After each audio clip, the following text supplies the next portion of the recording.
Thank you for joining. We're about to start the meeting. Please silence all electronic devices during this meeting. Thank you for joining. We're about to start the meeting. Please silence all electronic devices during this meeting. Please speak into the microphone. Please stand by. We're going on air in 5, 4, 3, 2. Good afternoon and welcome.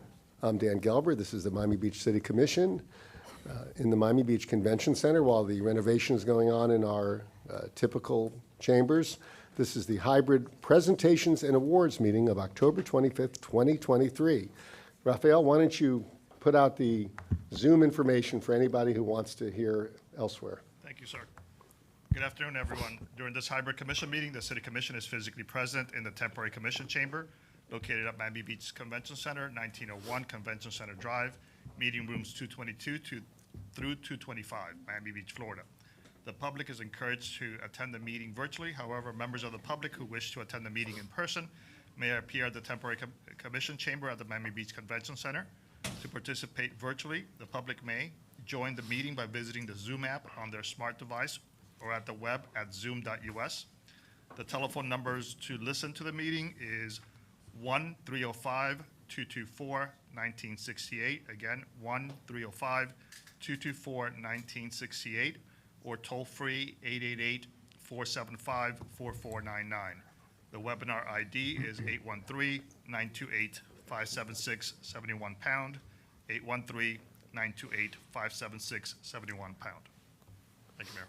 Thank you. All right, we're going to begin, as is typical, with the pledge. I'm going to ask hometown guy Bobby Jenkins, Beach High grad, police officer forever, and both represented our union locally and statewide we could all rise for the Pledge of Allegiance. Bobby, you can lead us and say a few words. Please join me to the Pledge of Allegiance. I pledge allegiance to the flag of the United States of America and to the republic for which it stands, one nation, under God, indivisible, with liberty and justice for all. Bobby. I'd like to take a moment before you start, and Art Martineau wanted to be here, but unfortunately he's under the weather with some issues. And we wanted to thank a couple of the commissioners and the mayor, who this is our last commission meeting, for the support they've given PAL. Not that everybody hasn't, but we have a little token from us to you for your thanks. That would be to the mayor, Dan Gelbert, Commissioner Arreola, and Commissioner Richardson. Thank you. Yeah, let's go down. How's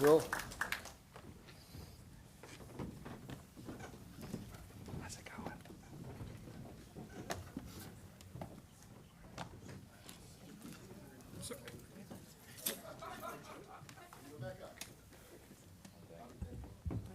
Oh, Bobby, you didn't hear. I changed my mind. I'm staying. Thank you so much. Okay, perfect. Everybody look at me, please. A couple more. Everybody look here, please. Thank you.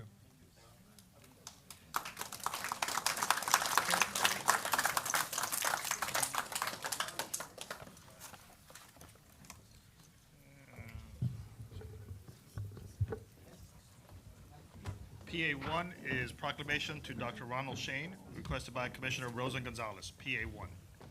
Dr. Shane, could you come up to the podium while we talk and say all sorts of nice things about you? Yeah. It's a pleasure to do that. This is one of our happiest meetings because it is not controversial. What we do in these meetings is we commemorate the good works and celebrate our different residents. And Dr. Shane, you have made tremendous contributions to the city of Miami Beach, starting off with your medical contributions and work at Mount Sinai as the Director of Medical Education and then the President of the medical staff. But I know you because of the Ronald Shane Water Sports Center, which I do believe is your legacy. About 30 years ago, you decided that Miami Beach needed a rowing center. All of you who see the children and even adults rowing up and down Indian Creek Waterway, that is because of Dr. Shane and his vision. single-handedly decided that Miami Beach needed a rowing club, raised the money, worked with the city to build this wonderful center. And really, this center has defined so many children's lives in Miami Beach, my own children. And I remember being a single mom in North Beach. I had 3 kids. I didn't have a lot of money, and I called the Shane Center because I wanted my children to be able to row, and you provided me with a scholarship for my kids. And I will tell you that after being out on the water every day with the amount that even Vladdy, I see here, pushed our kids, my kids were doing their homework and going to sleep at night very early. And I know that this rowing center has impacted thousands of our children. And especially we know that we have a it's for the Paralympics, a Paralympic program for wounded Army service members, for wounded children that can also row. And this type of contribution to the city of Miami Beach is really unequaled, because without Dr. Shane's vision, hard work, and fundraising, we would have never realized this center. So, Dr. Shane, on behalf of the city of Miami Beach, now therefore, do we, as mayor and commissioners of the city of Miami Beach, hereby proclaim October 25th, 2023, Dr. Ronald W. Shane Center in the city of Miami Beach. We're not done. Wait, we are not done. done, and we'd like to hear from you too. So let me just, Commissioner Rosen-Gonzalez and I agree 100% on this. You know, I had the very same experience. I had my kids, I don't know, her kids were terrific rowers. I don't know if my kids were great athletes. My daughter said the only way she got into a sport was by strapping herself into something that wouldn't allow her to fall out of it. And I know you don't even row, because I've talked to you about it. You're not even a rower. I thought maybe when I first met you that you had been an Olympic rower or something. You're such a handsome man and you look like you could do anything. And so you did this really because you just wanted to give young people an opportunity to share in the camaraderie, the collegiality, the healthy lifestyle of a rower. And hundreds, thousands of kids have gone through the program. You forced me to be the president of the rowing club for a couple of years. Not an experience I would recommend to anyone. But because it's hard, and what you did was even harder. And I can't tell you how, for my own children, the confidence it gave them. And Commissioner Rosen-Gonzalez mentioned the para-rowing program. A few years ago, we put a para-rowing equipment into the club, and immediately we became a center of that world. I think that we had the U.S. team in the Paralympics. Literally, the United States' team rowed out of our row house for the Paralympics, which is quite an honor when you think about how big this country is and how big the world is. So I just want to tell you on behalf of the whole city, and more importantly, thousands of young people now, children and now young people, the ripples you've created are amazing. The confidence you've given them, the ability to do great things is really something extraordinary. And that's why, in addition to the proclamation, we are going to be giving you a key to the city of Miami Beach for everything you've done for our city. So we'd like to hear from you, and then we'll come down and take our picture with you, Doctor. I'm floored. That's absolutely amazing. And although you feel that most of this was done by me solely, I can tell you I had a lot of support. And I'd like to mention some of the support and the care that was given to me during all of these years. I can tell you when I started this, it was to give something back to the city of Miami Beach, where I lived and made my living. And it's just become full cycle now, and we accomplished that. So I'm very proud. Some of the support we've had is from our staff, Elaine, who's managing the program forever. We have our coach, Vladimir, who has his staff, who keeps our kids in shape, and they're doing wonderful, winning all kinds of medals and Olympics and what have you. And The other people I want to thank are the parents, the fathers and the mothers who send their kids through the program. And I can tell you that 100% of our seniors go to college.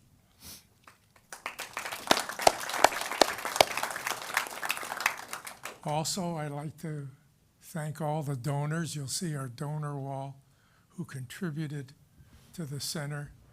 And I want to thank University of Miami, who uses it as its home base, Barry University, who also uses it as its home base, and they both contributed significant financially to it. And I want to just, last thing I want to say is one of my greatest supporters was you, the city of Miami Beach. Without you, it wouldn't have happened. You were behind me all the way, both emotionally and financially. So I want to share the accolades I got today, and thank you very much for allowing me to do that. Thank you very much. Thank you. And I would add that Mayor Gelber was one of the dads that drove to every single rowing match across the state of Florida, so.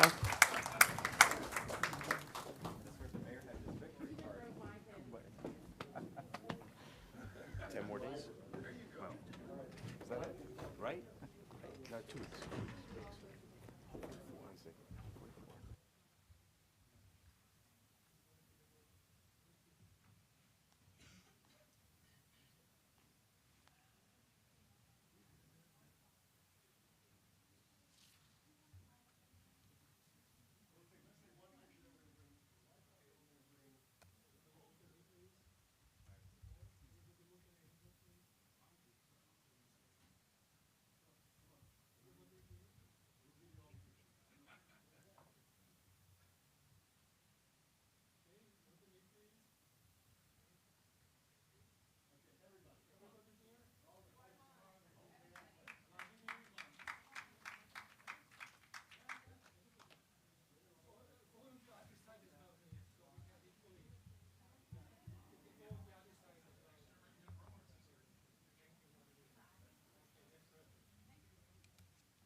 The next item is PA 13, presentation by Wendy Joseph Rugg. Good afternoon, Mayor and Commissioners, and to everyone present. This is a very, very heartfelt afternoon for me, and I think many people here. But first of all, I want to thank Michelle and Commissioner Richardson for their service, and Commissioner Ariola, and also for supporting me in all the things I tried to do over the years, especially changing the balcony law. But today, I am here to present our mayor with a certificate of appreciation award. I'll read it to you. Awarded to Mayor Dan Gelber for his extraordinary leadership as mayor during the last 6 years. Awarded this October 25th, 2023, Wendy Joseph Rugg, Vice President of Bell Plaza Condominium. Now, why do I say extraordinary leadership? I believe amongst us there are many unsung heroes that we don't validate enough. Think about what happened at the beginning of the pandemic. It was our mayor, Mayor Dan, who stood up for medicine and science and led us through the pandemic. It's our mayor also, who has done so many wonderful things in this city, but I promised I would be under 2 minutes, and I will be. But bringing arts and culture to our city, some of which we've never had before. And he is still fighting for historic preservation in our buildings on Ocean Drive, and I know he won't give up. But one of the things that is outstanding in my mind, and many people, I know my residents, is representing us with dignity and decency throughout the years, whether you agree with him or not. So he certainly deserves this certificate of appreciation, and I know you'll all agree with me. And please keep in touch with all of us, and good luck with whatever you choose to do. Thank you very much, Wendy. You're welcome. All right, I'm coming down to take a picture. Next, we're going to have, it's going to be PA 15.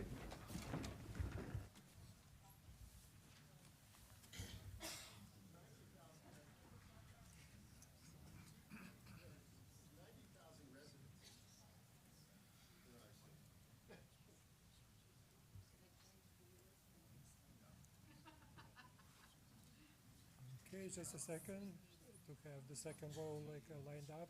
Just a second. Almost there. Okay, ready, steady, go. Couple more.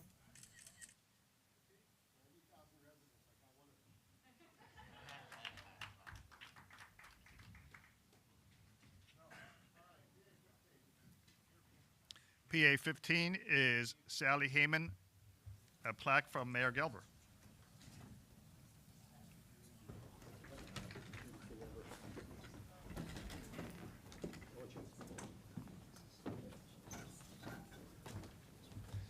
Take a look at this. Take a look at that. Sally, Commissioner, State Representative. Commissioner Heyman, you've retired, and as some others will be, but we wanted to give you a proper send-off from the city, and I wanted to send, I know Commissioner Fernandez does as well, perhaps Alina, she's familiar with your body of work. I just want to thank you. You started in North Miami Beach, then you went to the State House where I served with you. I was actually shared an island with you, and there are terrible stories about that because... I won't tell any of them about you. No, I mean, honestly, I was pretty young, and you were more experienced, so whenever I voted, if you didn't like the way I voted, you didn't say anything to me. You just took your elbow and punched me in the ribs. Yeah, it was terrible. I mean, I think I broke ribs because of my voting record. And now and again, I would drink your water by mistake. I'm not going to tell you how that felt. That went. It wasn't water. It's not water. But and then when you became our commissioner for 20 years, I don't know that I've ever experienced somebody with your ferocity on every issue. But the thing that's amazing about you that I've always marvel at is you are so aggressive, I mean it, for anybody. You don't just care about powerful or rich people, you care about just everybody. And if you look at your body of work, the people that you've stood up for, the issues, it's like somebody calls you, you don't even know who they are, but if they raise something you believe in, you get on it and you don't let go. And I know that your humility is well known. You never seek to take credit. You just want to get things done. And what a great lesson for anybody who sits in one of these jobs is to just get the job done. And you did so many things. It's unbelievable, really, when I think about every part of our city and other cities that have had your impact. I know that recently they think you're their lobbyist. The pet advocates in Dade County think you work for them because it's something so dear to your heart. So what we are going to give you today is a key to the city, but I already have one dog. I don't want yours. we're not getting, no, my dog, but it's a key to the city to Sally Heyman for your irrepressible, never quit advocacy for all our residents, even the four-legged furry ones. And I know you'd love your dog on this. So. Thank you. Commissioner Fernandez, you are recognized.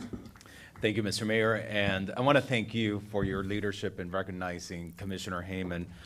for her body of work over so many decades, not just in public office as an elected official, prior even to that as a law enforcement officer, and then becoming a champion for public safety at the county level, and going to Tallahassee and fighting for our firefighters, and fighting for safety in our waterways, for your tireless work for animals in Miami-Dade County, for the work that your legacy continues to do for our community with the construction of the new modern courthouse that's being erected in downtown Miami, for everything you have done to provide services for individuals with mental illness. The body and the breadth of your work is just incredible. But I have to say, seeing you fight, seeing you lead, and doing it because you love to do it, because it's your passion. It was not just worthy of admiration, but it's inspiring. And it's inspiring to someone like me that I got to see it from the front line so many times, day after day at Miami-Dade County. I miss having you as a neighbor and seeing you walk in every single day. But I appreciate that during the pandemic, one of the few people who would reach out on a religious, consistent basis, it was Sally Heyman. And what was I? I was just an employee of Miami-Dade County, but she would be driving by, she would stop, she would knock on the door to see how Robert and I, how we were doing. And to this day, she continues to reach out and she continues to be a friend. So on behalf of myself, but most importantly, on behalf of the residents of the city of Miami Beach, thank you for your honorable and dedicated service to our community. Thank you. Commissioner Ariola. And while you're speaking, I'm just going to do this. Yeah. She's far better looking. Sally, I've had the pleasure of getting to know you over the years, and it's just a lot of fun being with you. You know, when we're at events together, watching you advocate tirelessly for our city. You know, and as you know, I've been at the Arch now for 20 years. You were always a champion for us at the Arch, and you're always a champion for the little guy and animals. You know, you're a trailblazer as a politician, elected official. You know, as a female elected official in your time, in which it was less common than it is today. I mean, you're just a trailblazer. Love being with you. Love your energy. And you know, more importantly, even to your last day in office, all that you've done for Miami Beach. I said this at our last meeting, we would not have a North Beach CRA but for you. There were a lot of naysayers, including in our own city, who didn't think the county would approve it. And my friend Matisse Cohen in the back said, well, I'm going to work with Sally and we're going to get it done. I sponsored it. Many of us sponsored it here, and you got it done for us. And what folks need to understand is that for the next several generations, the next several decades, hundreds of millions of dollars, instead of going to the county and being spread somewhere else, will stay in North Beach to be invested in that community and help that community flourish very much because of your efforts. Thank you very much. Thank you. Commissioner Richardson. Vice Thank- Mayor. thank you, still the Mayor. Vice Mayor? I am until I retire. I'm retiring as the vice mayor, actually. Sally, I first met you right after I got elected when you would come to Tallahassee and lobby and talk to us and cajole us and so forth. And Dan said veracity, and Ricky said tireless advocate, and you're all that and so much more. And I'll just quickly say I remember a story in my last year when you were advocating for the 195 in the bus lane, and Tuttle shuttle. and you came to me on the floor and said, Dave, I got a meeting with the FDOT secretary. You're coming with me. Yeah. You can't say no to Sally. And so I went to the meeting, and she led the meeting, and she's occasionally say, isn't that right, Dave? And I'm like, yes, that's right. You're just a tireless advocate. And just to echo what Ricky said, you know, you never took a lot of credit for that CRA, but it happened really because you pushed it through. And it's going to be millions and millions and millions and millions of dollars for our community. So from my heart, thank you so much. Thank you. Okay. Alina? Thank you, Mr. Mayor, for the opportunity to say a few words about Commissioner Hayman, who I hold so dear to my heart. True story, when I first met Commissioner, she had just been elected, and being the overprepared assistant county manager that I know you find hard to believe I was, I had all my directors come into a room and prepare for a briefing for our new commissioner. I was very excited, wanted to make sure. She walked into the room, she looked at everything that we had prepared, we started to talk, and she looked at me and pointed at me and she said, "You are too stuffy." And that became the beginning of a 20-year friendship. It was, it was so shocking to me. She said, "I don't need all this stuff," and stuff is not the word that she used. But Sally, it's been a privilege to work with you for the many years that I worked with you. I think that you know that our family, my family, considers you part of our family. You've watched my girls grow up. You have been at so many events throughout our county life together, and you're so much a part of everything that we aspire to be. You helped me turn the county pink and fight the battle against breast cancer. And you were by my side every single year when we, convinced everybody how important it was to create awareness and education and make sure that people understood why it was important. So thank you so much for being here today. It's an honor to be a part of being able to comment on what you mean to this community. Thank you. Commissioner Minor. So the mayor mentioned your passion, and I got to see that firsthand. We had some, you know what I'm talking about too. We had actually, I'll never forget that meeting. We had an hour-plus meeting about public safety, and we were sharing and trading sometimes different views about public safety, but that's what makes it great, because we got to really sit down and have a meaningful discussion. And I'm going to share one anecdote as well about, and the mayor mentioned about your advocacy. I'll never forget. So the county had put in some rumble strips on Pine Tree Drive, which residents were really upset about. It was making a lot of noise. And I reached out to you, and you immediately said, "No, this isn't right, and it's going to be taken down." And I think it was less than 48 hours when the county went back out, and I know that was in large part because of you. So just thank you for your service and everything you've done for the county and Miami Beach. Thank you. Thank you. Okay. Mr. Mayor? Yeah. Yes. Oh, Sally. Yeah. You're so quiet. Yeah. I'm humbled, and I was clutching, hoping the really embarrassing wouldn't come out with full elaboration. But one thing, truly, thank you. I am retired from politics. This is actually my first meeting since I left office, and because I'm committed to public service, but I am done with politics. But what I wanted to do was thank you all for the recognition, but most especially let the community know behind you, because there are so many people I know that not just a face, but just activity, an issue, an interest, a cause that we've worked on. And for everything that you all recognize me for, I can't tell you how pleased I am to be in a position all these years through the voters to get things done. And political office does help you elevate recognition and expedite things. And what's great is to be so inclusive with the city of Miami Beach. For all of you that I've worked with, us and we and the community got behind everything. And patience is not one of my virtues, but it takes a little more time when you're inclusive. But it takes away the fight, and it adds to the expediency of success when you get it done by finding out what people want. And we're all committed to making it better. So I thank this body, your predecessors that I had the privilege of working with, at least two cycles before even, and even in the legislature, because there's no boundaries when it comes to helping people.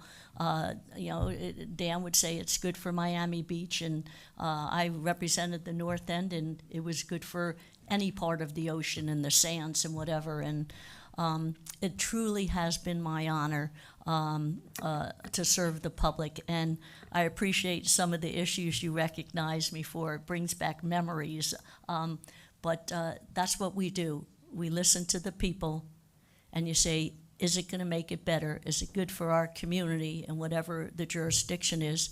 and you just get it done. So hang on, because Virgil's getting the next boat, the only municipal boat on the water over here from Dade County. That's coming, and a couple other things. The CRA is in the works with great people, and I'm glad to see it carry on. You got a great team with Alina. Some of you are leaving and going to bigger and better. But our roots are here, and I've been so proud to represent Miami Beach for 20 years. So thank you, and thank you for the honor. Thank you. And thank you to the public who kept getting me elected. I appreciate it. You guys want to just come down? Come on.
So the next item is PA 6, proclamation to Ron Book.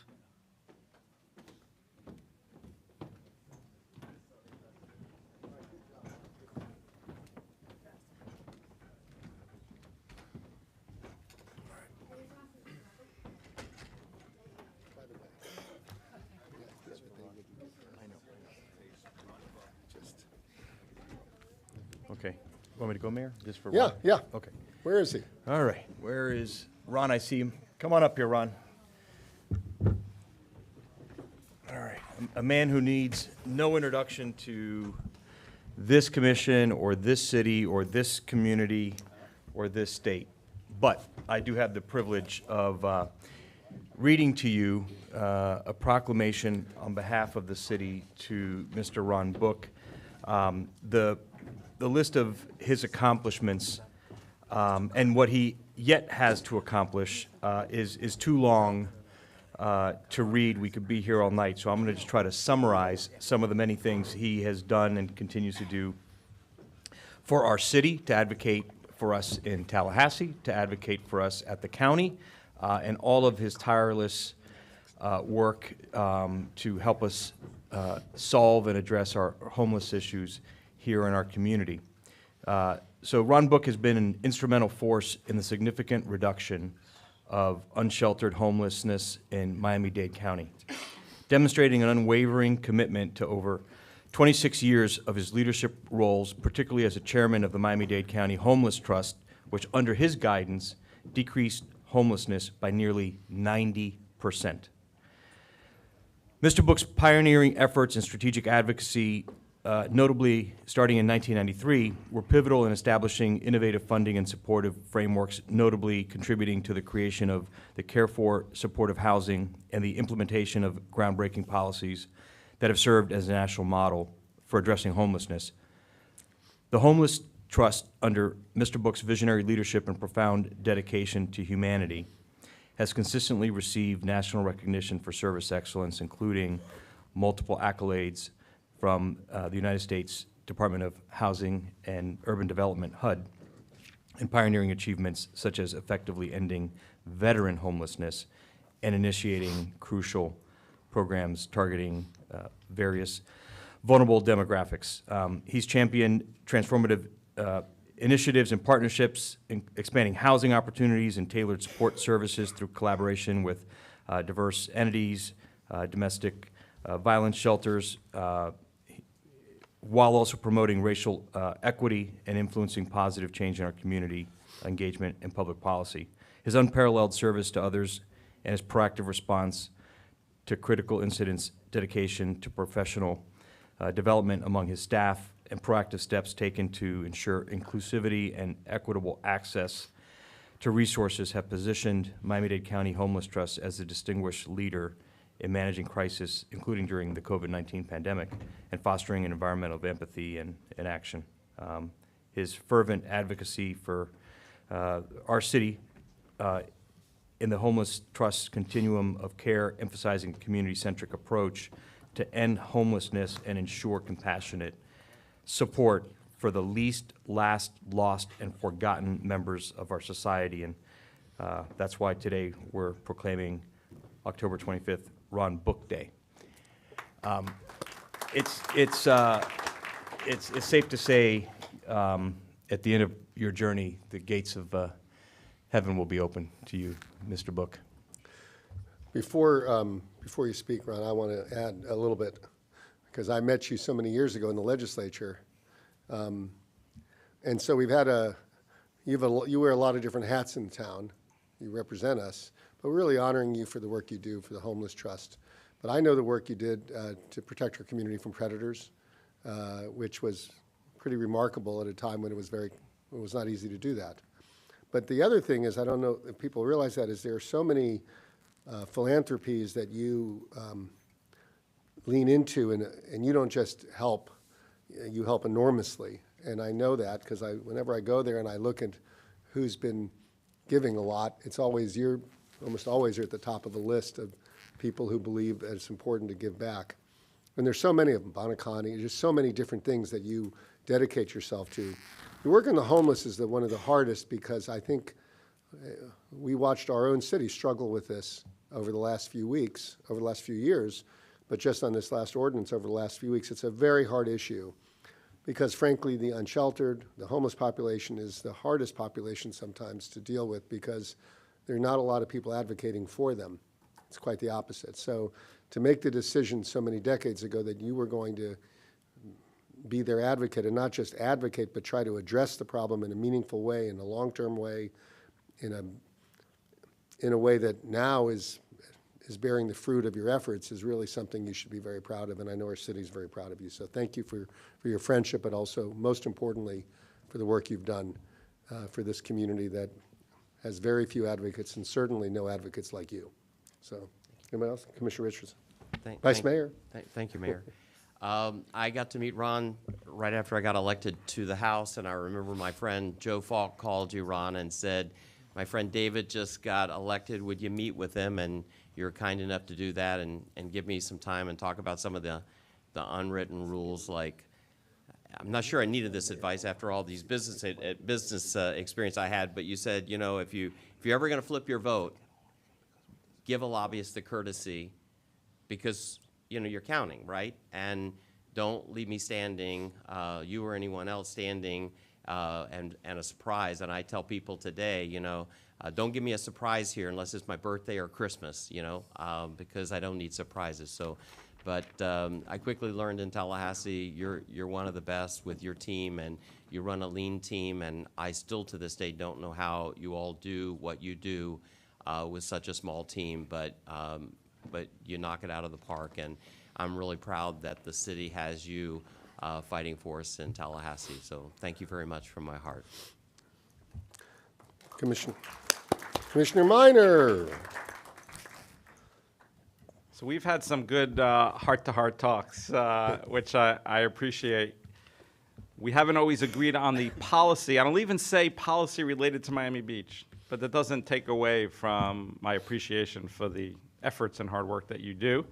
And again, behind the scenes, we had some really good conversations and dialogue, and again, talk about the issues, much of which we agree on, some which we may disagree, but that doesn't take away from the personal relationships that you build. So thank you.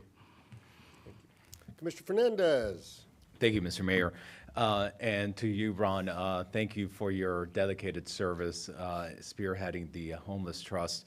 I remember back when I worked with Commissioner Whitehorn, Dee Dee Whitehorn, as an aide, that I was appointed as a designee on behalf of the city to the Homeless Trust, and seeing your passion there, the passion and the energy with which you fought for the continuum of care and to increase the availability of housing and beds and services in general for the homeless population has always been impressive. But the fact that you sacrifice so much of your work, of your family time, to advance that cause is truly worthy of admiration. So on behalf of our community, thank you for that, but also thank you for your help.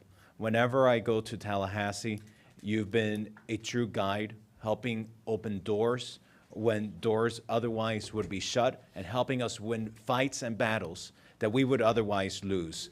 And right now in Tallahassee, that means a lot. So on both fronts, thank you for your incredible service to our community. Thank you. Ron, we're going to recognize you. I'll just ask Raphael to put the clock at 30 seconds so we know Ron. You know, I don't do much in 30 seconds. Talk as long as you'd like, Ron.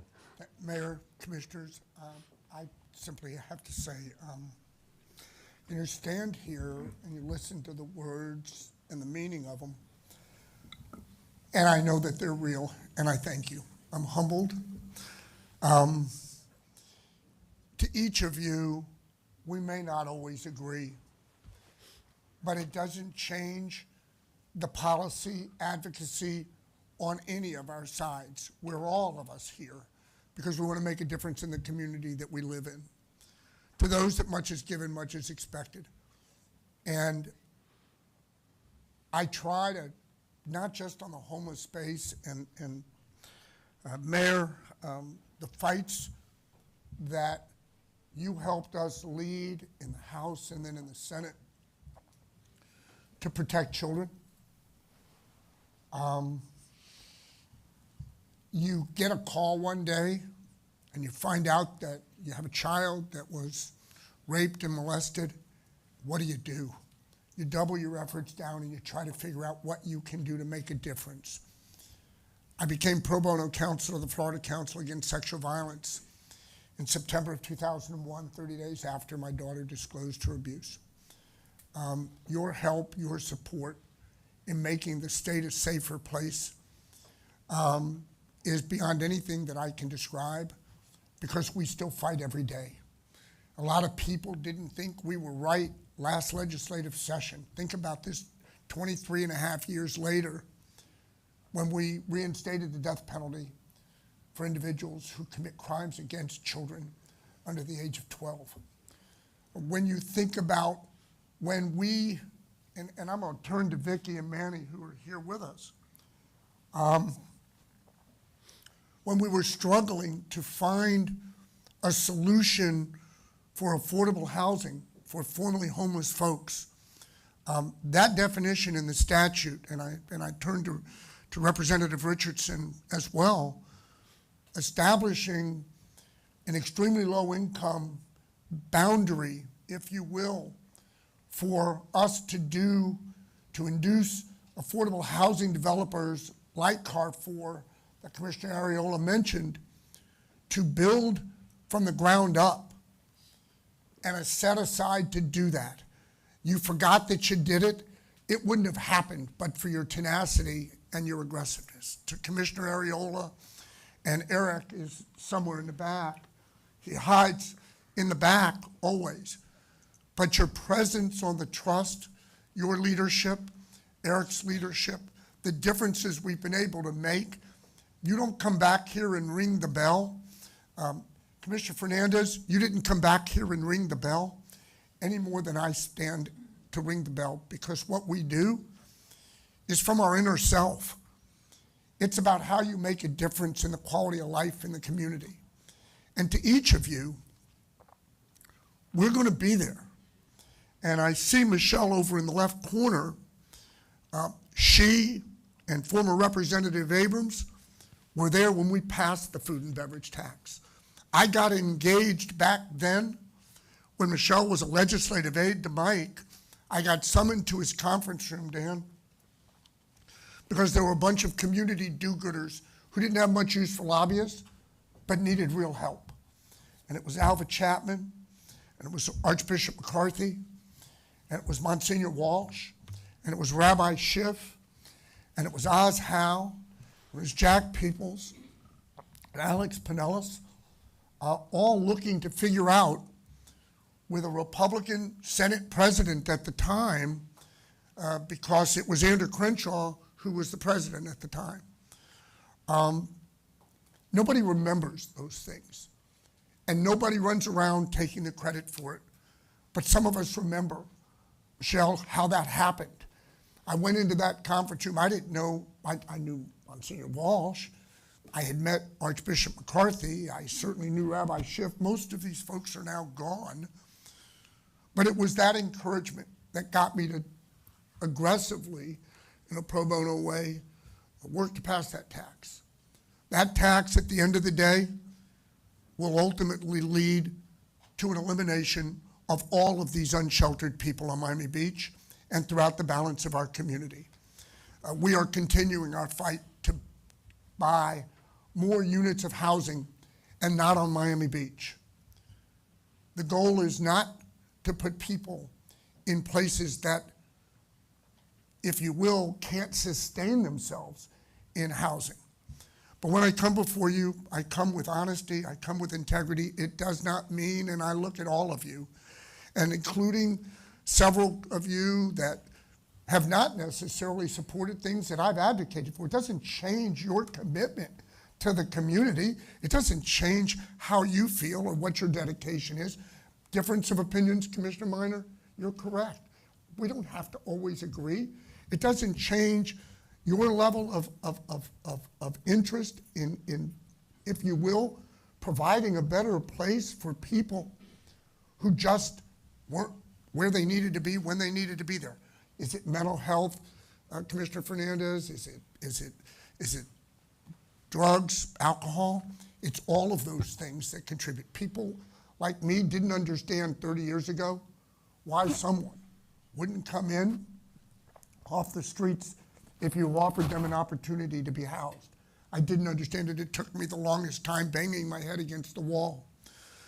Commissioner Rosen Gonzalez, back then when you were here in that first run and I came and I met with you and we talked about where it would be, it didn't mean we necessarily agreed, but it didn't change your interest in the subject matter.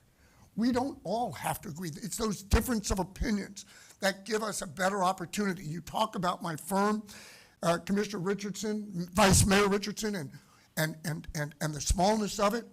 We made a presentation today, and we represented to the folks we were in front of. What makes our firm, the smallness of it, work is we're all engaged on every matter we're involved with, but we argue with one another. And that's what gets us to a better place.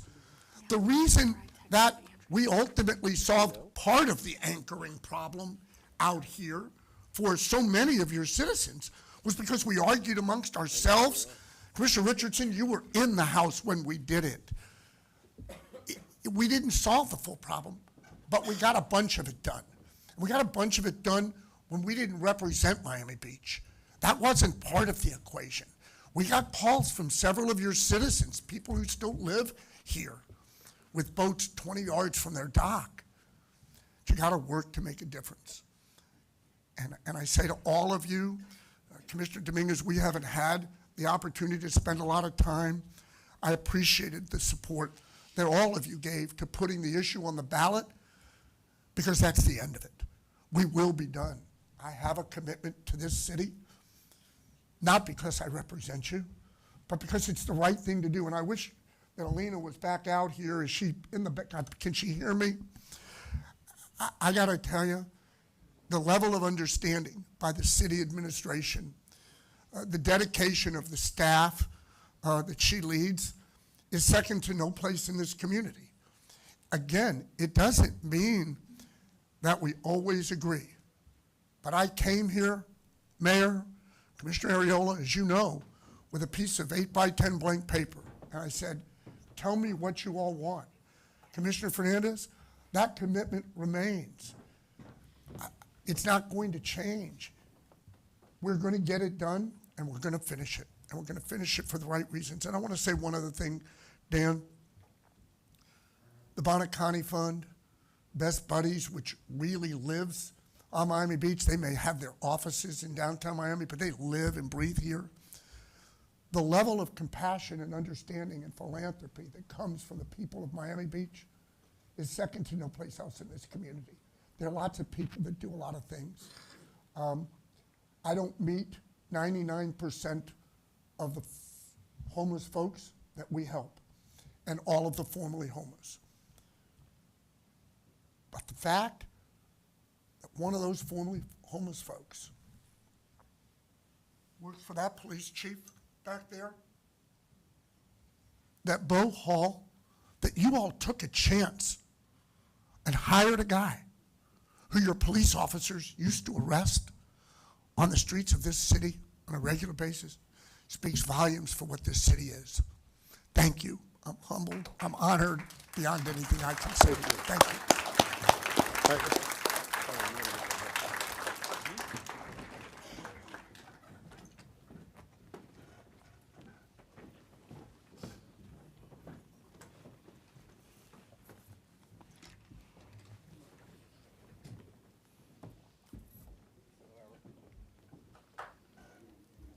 got interchange commissioner, vice mayor, like throughout that. Representative. That's right, you got everything.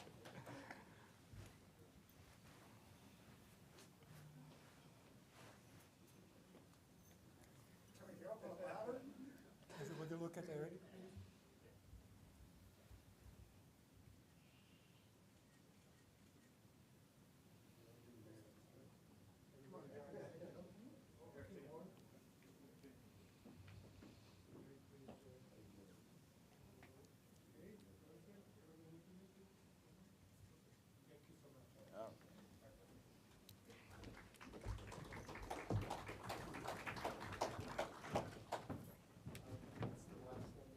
PA 19. So we're going to do PA 19, Carla Provis, Key to the City, requested by Commissioner Alex Fernandez. All right, so this recognition is for Carla Probus. Carla, if you could please come to the front of the chamber. First and foremost, I want to thank Mayor Gelber for indulging us with this recognition, because today some spectacular individuals have been recognized. Individuals who put themselves out there to earn the public's trust, to serve the community and advance important causes. People who we can even call heroes. But then there's other individuals that don't have that responsibility, but it comes natural to them. It comes out of the goodness of their heart, the desire to do good, to help others, to help the community, to help people who are sick, to help people when they're at the lowest point, stand up and feel good about themselves. Stand up and be strong and keep on moving forward. And today, the residents and the city of Miami Beach is so proud to honor Carla Probus. Thank you. Commissioner Fernandez? For nearly 20 years, Carla Probus has been a friend of our Miami Beach Police Department. She contributes quietly to so many charitable causes, and that's what makes it special. She's not out there promoting it. She's not putting it on social media. She's not sending a press release about it. But between Carla and her husband, Jonas Meyer, they do so much good quietly that is why it's worthy of this recognition. But one in particular I want to recognize today has been the scholarship she created in honor of the late Chief Mark Overton. And that scholarship that is benefiting law enforcement, not just here at Miami Beach, but in other coastal communities here in our region, is helping a new generation of law enforcement emerge. And that is worthy of recognition as well. And so, Carla, thank you for being you. Thank you for having the golden heart that you have, for loving Miami Beach, for being a friend, but most importantly, for being one of our most caring residents in our city. You deserve this key to the city and so much more. Thank you, Carla. Congratulations. Oh, I think it's here. Commissioner Ayola. Well, and Chief, Commissioner Fernandez, can I co-sponsor this with you? please do. I think we need to ask Carla if she will accept. Will you accept Ariola's co-sponsorship of the key? Yes. Okay. Okay, I'll just add, I echo everything you said. You know, one of the things you don't know about when you first run for office are all the folks that you end up becoming friends with, and you know, lifelong friends, and just absolutely love, that you might not have otherwise met. And Carla probably would have fallen into that category, and I met her when I started campaigning, and we've been great friends and you know, pretty much neighbors now. But in thinking about everything you said, Commissioner Fernandez, one word I'd use to describe Carla is a theme that I've seen today in all of the other recipients, and that word is tenacious. I mean, if you know Carla, that's a really good word. And you look at Wendy, and you look at Sally, and the two Rons. I mean, something that, you know, all these folks have is just a deep passion and tenacity. Like, if they get, like a dog with a bone, if they get on something, you better give them their way, because they're not going to back down. And sometimes in life, that's what you need. You need fighters, advocates, people who just will not take no for an answer, because they're focused on the right thing. They're focused for the right reasons. Not politics, not personal gain. They just know that's the right thing to do, and they won't let it go. And that's one of the things I love about you, Carla. So congratulations. Commissioner Rosen Gonzalez. Ms. Probus, you are a force of nature. Whether it's the dog park south of Fifth, the Mark Overton Fountain at South Point Park, we have the lighting all along North Bay Road, the Pocket Park, and Probus Park. So Probus Park, unofficially named, and I've watched your activism over the years, and you've stood by me even when it was not popular to do. And you know, I really admired that so much, that courage. And we don't always agree, we do not. But you know, as Ron Book said, we can recognize that both of us have the same motivation, which is to help and better our community in whichever way that we can. And I've watched you in action, and when she sets her mind to something, she does not stop until it gets done. So I'm very happy to also co-sponsor, okay, this recognition and celebration of Carla Probus, who has done so much for our community. Thank you. Commissioner Dominguez. I too would like to co-sponsor, and Carla, you're just incredible. Your loyalty, and I appreciate your friendship and everything that you do, the passion that you put behind championing the causes that are so important to you. So thank you, and keep it up. Commissioner Minor. We heard about a wide range of activism, but the one thing I actually think about you, and I hope you don't mind this, is your advocacy for our police department. That's I mean, we're really blessed in our city that we have such widespread support for our police department, for public safety. But you kind of epitomize them, and not just for your support and the emails and the text messages you send, but also you've backed it up with your own money and contributions. And we're very lucky to have you, you and your husband and your advocacy. Thank you. Vice Mayor. Thank you, and add my name as well. Carly, you're a dear friend, and as Ricky said, we maybe would not have met, but for the fact that I ran for office, and you ring up occasionally and let us know what's on your mind. So, but oftentimes do your volunteer and your charity work very quietly. But last night, you know, there you were again involved, and next Monday you'll be involved with another event. And so thanks to you and Jonas for all the support you give our community. We love you. And Mr. Mayor, if I Sure. can just add one more thing. You all will know this. Carla is your friend now, but she'll be an even better friend when you're no longer in office. Because everyone is our friends now that we sit at this table and we can do things for people and help people with issues. But Carla is special. Because the day that we no longer sit here, and I know this because there was a day that I was at City Hall, and there was a day that I was no longer at City Hall overnight.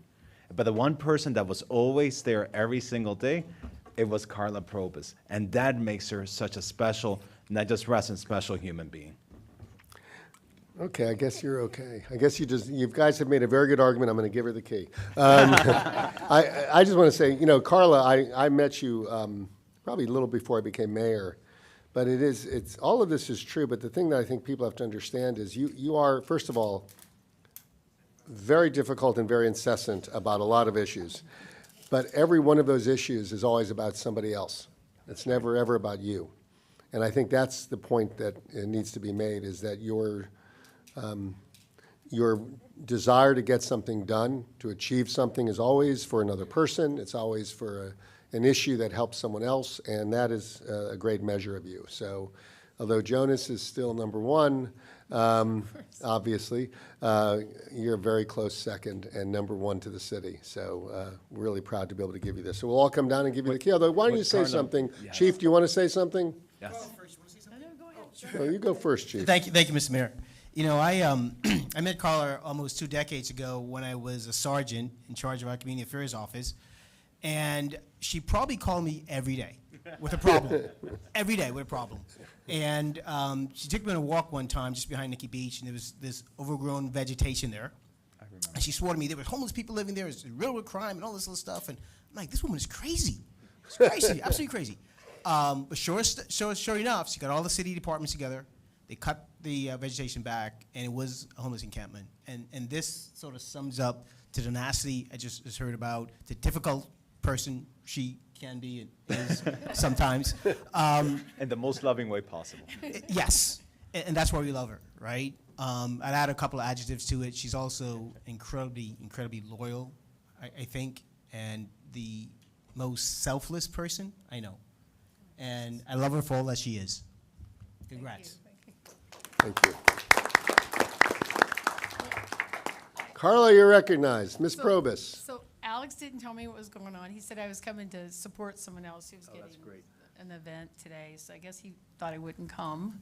My husband isn't here. No one's here. It's just me. So it's like I don't have an entourage or anything. Hey, it's we're just here. me. So, We're your but entourage. I'm so happy this is happening under Dan Gelber's watch.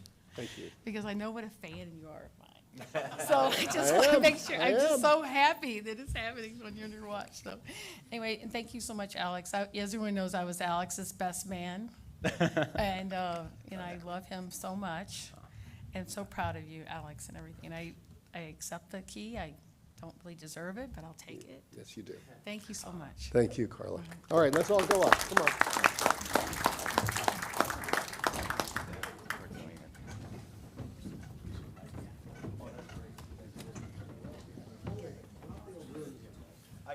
You want to jump on your chair? No. Yeah. Please. Monica, we can stand together if you want. We need some commissioners. Commissioner Dominguez, can you go on the other side? Yeah, okay. Yeah, no, we are not. So thank you, Commissioner Gonzalez. Eric, can you go in the other?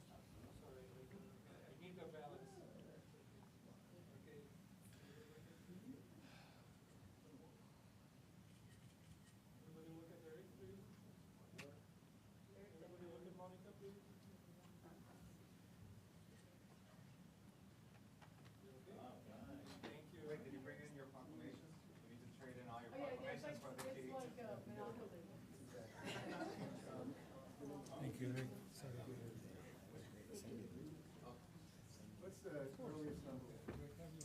PA3. We're going to do PA3, Certificates of Recognition, Sergeant Serna and Detective Calderin, Miami Beach Police Department, requested by Commissioner Fernandez. PA3.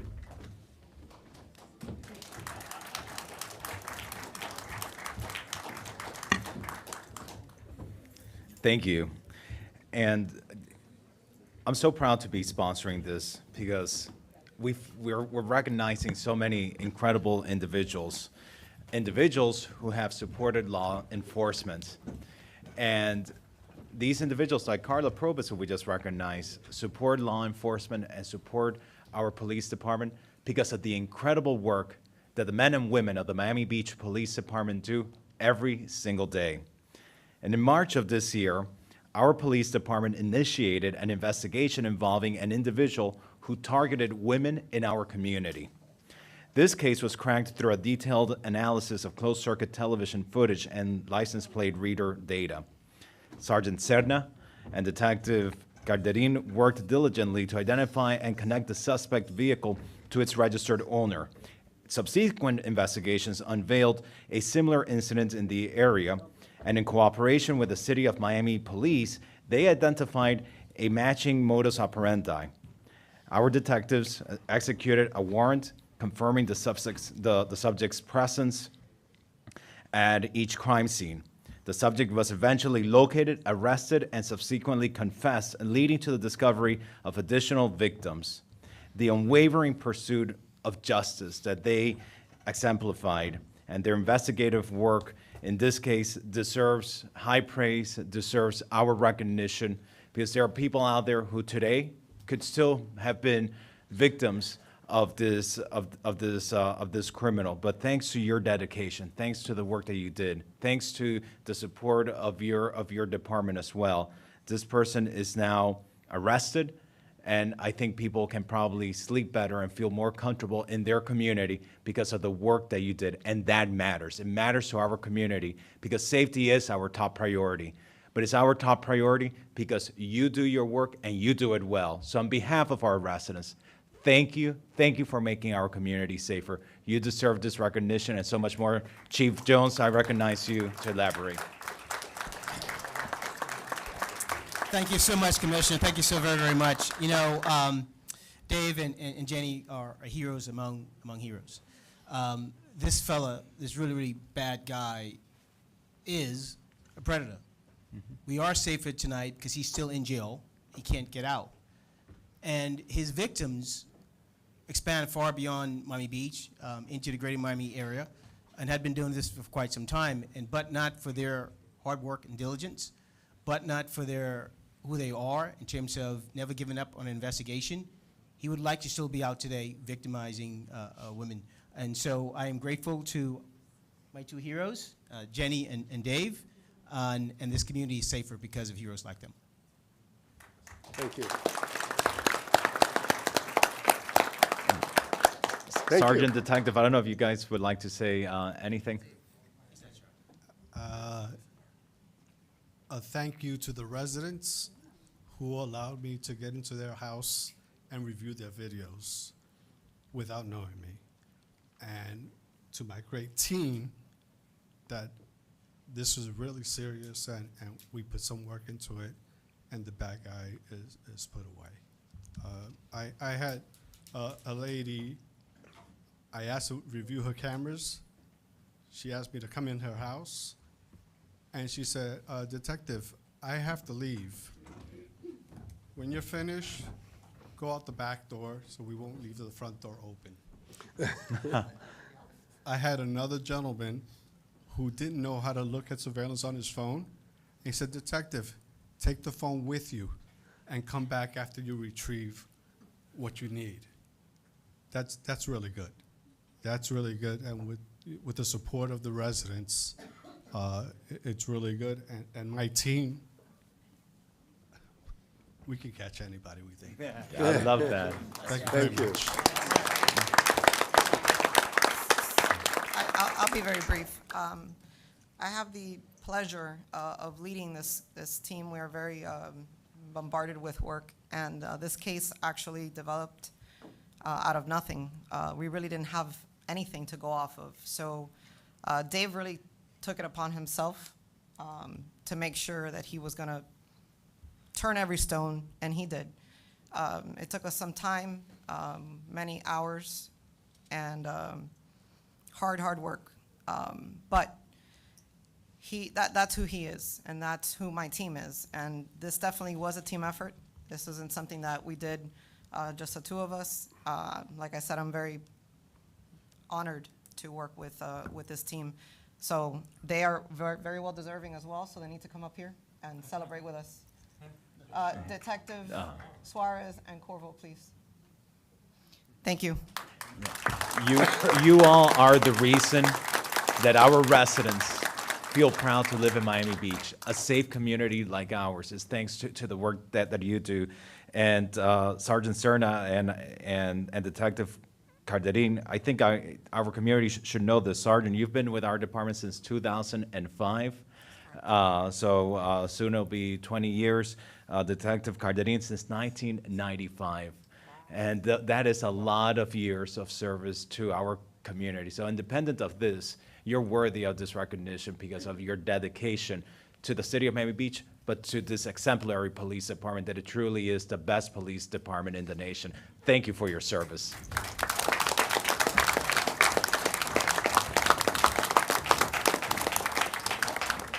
That's awesome.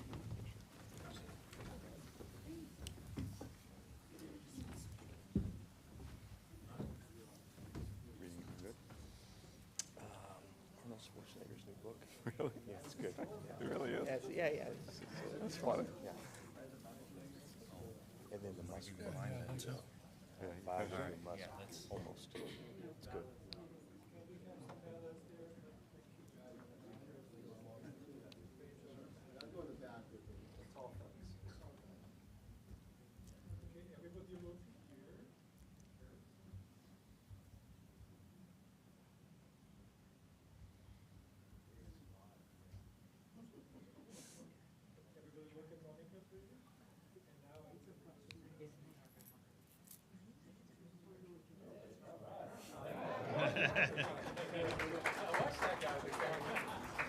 So the next item is PA4, Proclamation LGBTQIA+ History Month, requested by Commissioner Fernandez, PA4. I'm saving it a little bit, but when I have to, I do. But mostly I'm squeezing it in.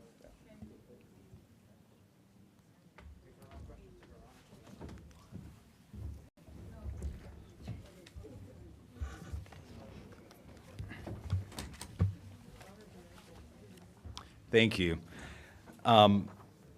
I wanted to call up to the podium the members of the LGBTQIA+ Advisory Committee, as well as ours, but as well, I see Gabriel here, Gabriel Pius, who's the Executive Director of the committee at the county. Join us as well for this, Gabriel, if you will. Because it's so important to recognize and officially declare October as LGBTQIA History Month in the city of Miami Beach. And it's important to do it because it highlights the achievements of the LGBTQ community. But also we need to highlight the history. At a time when our history, our story, even tries to be censored. And it's so important to do this because if it were not for months like LGBTQ History Month, people perhaps would never learn that back in 1962, Illinois became the first state to decriminalize homosexuality. That's important history, and that's relevant history. People wouldn't know that the first gay pride marches happened in 1970s on the first anniversary of the Stonewall riots. We need to remember that. We can't forget that. We can't forget that in 1973, it was not until then that the American Psychiatric Association changed the classification of homosexuality to no longer be a mental disorder. Now imagine that. And that's important history, and that can't be forgotten. Or back in 1977, the history of everything that occurred with Anita Bryant, and that the activists and organizations and individuals and leaders like Harvey Milk condemned her actions and led a boycott against Florida Citrus Commission, for which Anita Bryant was a spokesperson for. It's important to forget that, to inspire new leaders to continue fighting against oppression and against the hate and the rhetoric out there. And continue inspiring new generations of elected officials, and not forget that back in 1977, Harvey Milk was elected county supervisor in San Francisco, becoming only the third out elected official in the United States. That's important history. Or the first time that the rainbow flag was flown in 1978, or when Milk was sadly assassinated in 1978. Or back in the early 1980s when the AIDS epidemic began that has led to the death of so many. Or when the AIDS quilt was first displayed in 1987 in the National Mall in Washington, D.C. Or other important moments like in 1998 when Matthew Shepard was brutally attacked and tied to a fence and led to die. We can't forget history. Or back in 2013, with the repeal of the Defense of Marriage Act, and in that ruling, defining marriage as just being a man and a woman was considered to be unconstitutional. And that was an important date in history. Or in 2013, when the Supreme Court finally decided that marriage is a fundamental right guaranteed to same-sex couples under an important Supreme Court ruling. This is important history, an important history that matters. And it matters because there are leaders in communities like ours, leaders like our LGBTQIA Advisory Committee, that is fighting to make sure that Miami Beach continues to be one of the most progressive cities in the country, that it continues to lead on championing on these issues in the state of Florida, where sadly we see, unfortunately, and all too often, that we're sadly going fight back in our fight. But we need to keep on fighting. And so today, our city comes together to proclaim October as LGBTQIA History Month, because our history matters, our fight matters, our challenges continue to exist. We can't believe for a moment that because we live in 2023, we live in a society of tolerance, because the intolerance and the acceptance, sadly, we've seen deteriorate over time. And we need to keep on leading. We see people's rights to access to medical care being fought in Tallahassee. We see people's rights to be able to use pronouns being fought in Tallahassee. We see the right to have access to gender-neutral bathrooms being fought in Tallahassee. We see governments being threatened if they license activities having to do with drag queen performances. We have parents whose custody of their children is actually being threatened if they try to get the right type of medical treatment for their children. We have doctors who could potentially end up in jail if they offer children the type of medical services that their parents take them there for. So our fight is alive, but our fight needs to be inspired, and needs to be inspired and fueled today more than ever based on the history and standing with inspiration from the leaders that came before us to guarantee for us the rights that we have today, but using those rights to keep fighting for our future. So to you all, thank you for leading, and congratulations on your work, but we are proud to proclaim today LGBTQIA History Month. Mr. Mayor, thank you for giving me this opportunity. Sure, thank you. Vice Mayor Richardson. Sure, and I want to add my voice along with Commissioner Fernandez. I actually had an item on the 18th on consent declaring it LGBT History Month, and I'm proud to say that I believe it was the first time an LGBT initiative was not pulled from consent by one of the commissioners, and it passed unanimously on consent. So I'm very proud that during this 4 years, that last one that I brought was not pulled, and it was unanimous. Thank you so much. I'm thinking, I just want to add one comment. You know, it's always interesting to me that people sort of think history is history, and it's not today. But if you just look around the world today, I mean, we have to teach about the Holocaust because of what's happening right now in the world. We have to teach about our own country's history with African Americans because of what's happening today in the world. And certainly, it's pretty obvious we have to teach about LGBTQ history because of what's happening in our own state right now. The idea that our school board thinks that somehow Pride Week is proselytizing is almost bizarrely a throwback to the 1950s or earlier. And so I think it is important for local commissions who represent the very same people to stand up and say something. And so I thank you, Commissioner Fernandez, for bringing this forward. I don't think you can live in the present without really understanding the past, and that's why I think this makes a lot of sense. So we want to go up, and you guys want to, who's your speaker here? The chair. The chair? Chair Steve By Atkins. default.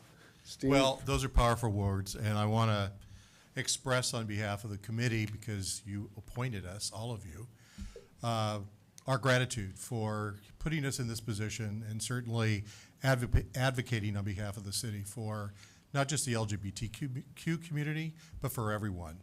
And to your eloquent points, all of you, equality is for everyone. Equality is about everyone. And teaching history teaches us, hopefully, that discriminating against any class of people is clearly wrong. So we appreciate this recognition and the eloquence of your words, but more importantly, let's hope that the lessons taught teach us to be more compassionate and certainly more caring and certainly teach us about equality. So thank you very much for the recognition. We appreciate it. Thank you. And thank you all for your service. Thank you very much.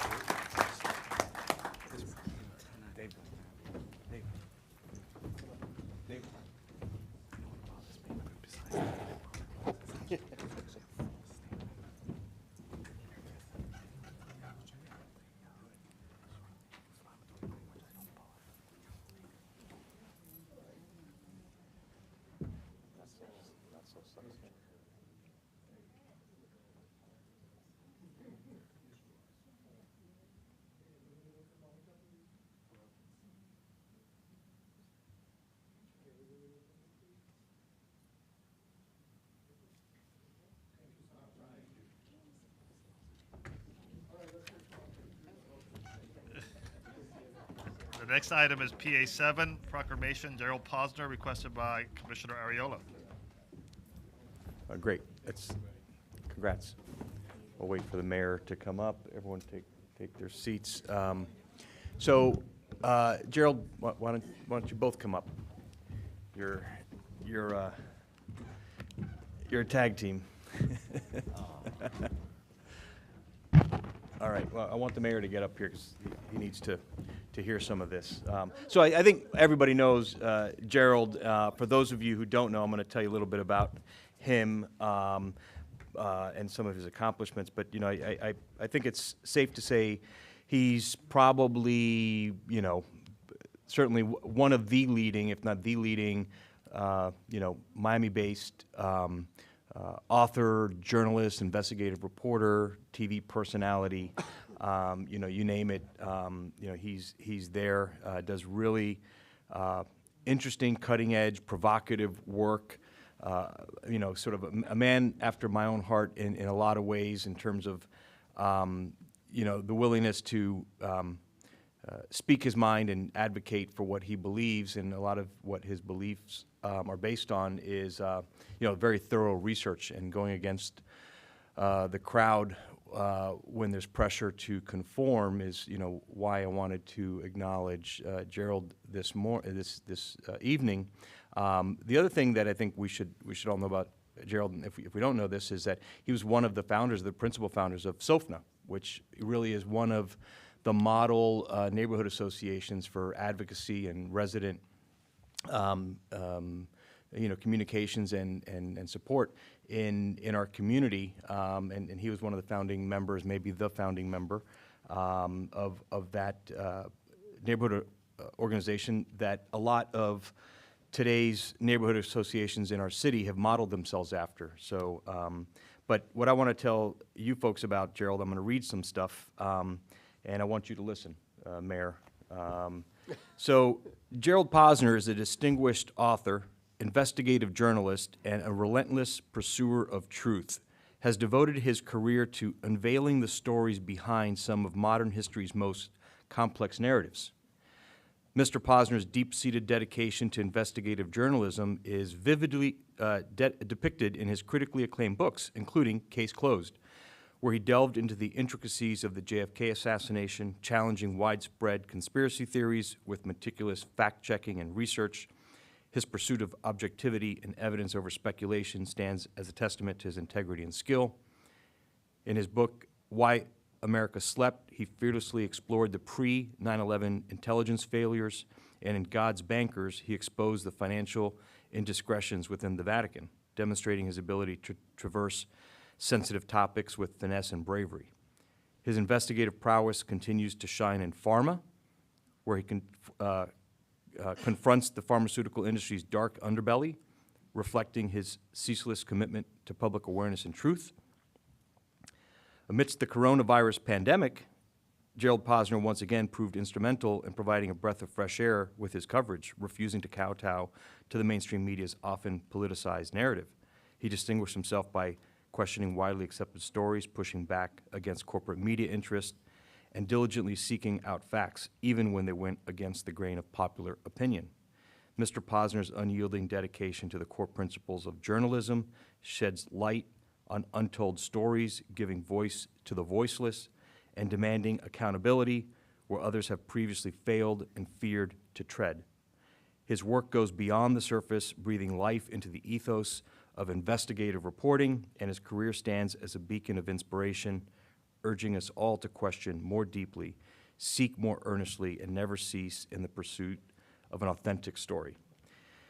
And that's why today, October 25th, 2023, we declare Gerald Posner Day. Commissioner Minor. Thank you, Commissioner Ariola. And I think Gerald will appreciate this. You can't mention Gerald without mentioning Tricia. I mean, they're literally one without the other. But one of the best parts about being an elected official, not only the ability to help people, is the people you meet. And I consider you and Tricia friends. And I've actually read parts in some full books, but parts of other books. They're so, I actually told you once, I don't know how you finish any one of your books in a single lifetime. There is so much information and investigation in that. And Tricia is also a noted author as well, so I'll give that shout out. But thank you for being a friend. Thank you for what you do. Thank you for the perspective that you continue to put out and the amazing works that you continue to somehow keep publishing. I'll just add, I think we met about when I was running for office. And the thing that's sort of amazing about our city is that, you know, we have people here who do extraordinary things, and you can almost bump into them just walking down the street. And I think you're one of those people. I think if you were in any other city, you'd be like the most acclaimed person in the city. But we have DJ Khaled also, so there you go. No, it really is amazing. We've talked about your work on pre-9/11, and I have always felt that your views were the right views on that. And I think, though, that you take on such heady, meaty subjects. You're not a frivolous writer. You're someone who really focuses on something that's important and then deals with it importantly, which is not something you see a lot of. So I think it's a wonderful idea to recognize you, and I appreciate Commissioner Ariola doing it. So we'll hear from you now. And as I said, you've been waiting here for a while. Maybe you wrote a book. Almost wrote a new book. I have a proposal, at least, for my publisher. And you're right, when you know that Tricia is the secret sort of ingredient and sauce in making the journalism work right. Ricky will write to me sometimes, long before he ever said that he was thinking of doing this proclamation. He'll write to me about some article I have, and sometimes he agrees with it, and sometimes he doesn't. Sometimes he vociferously disagrees with it, and I like that. We disagree on who killed Kennedy, for instance, some topics, but he appreciates the fact that I'm trying to lay out the evidence, present what I think is the right side and the important evidence on an issue, and we're motivated by the things that get us worked up, and we keep coming back to it. And the great thing is that we've been able to sort of make a career out of just following the money, and whether that's in the Vatican or whether it's in 9/11 or whether it's in pharma or wherever, following the money is a pretty fail-safe way of being a good journalist and investigator. Last month, we paid for our own way to go down to Washington, D.C. to join nearly 3,000 parents, most of them moms, who had lost children to fentanyl. I wrote about that for the first time back in 1990, and here I am talking to parents who have lost children to this poisoning 33 years later. So some of the things you write about, you think you're going to make better, and they don't go away. They still stay there, and you just keep coming back at it. When Ricky first said, you know, I'm thinking of doing a proclamation for you, I said to Trish, I said, the whole idea of that sounds wrong, because as an investigative reporter, you get a proclamation, everybody up there should hate me, I said. They should be so angry at the articles that I'm printing and writing and what I'm saying about them that they don't want to give me the time of day. And she said, we don't write about local issues. I said, okay, you're right, it's good, I can take it, it's good. And all I want to say is I thank you very much. I mean, I take it with humility that this is given to me, but for me, it's just a marker to keep doing what I'm doing together with Tricia. We keep making people angry, and we keep making people happy sometimes, but the end of it, we're just taking issues that we think are important, and we're trying to do our bit to add some real journalism to it without worrying about commercial appeal. And what's going to happen is why we still have a mortgage on our apartment after all these years, because I'm not focused on the money, I'm focused on the issues. So thank you very much for taking this. Thank you. Thank you. Come on, Ricky.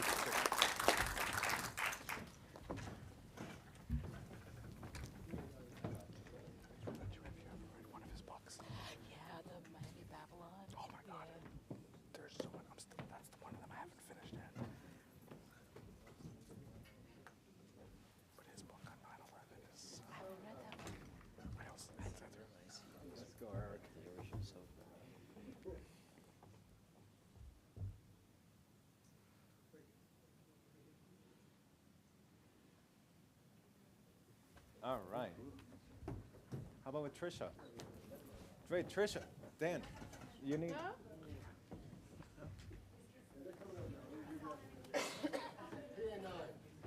PA9 is SAFE, Students Advocating Fentanyl Education. It's a presentation requested by Mayor Gelber, PA9. Okay, PA9.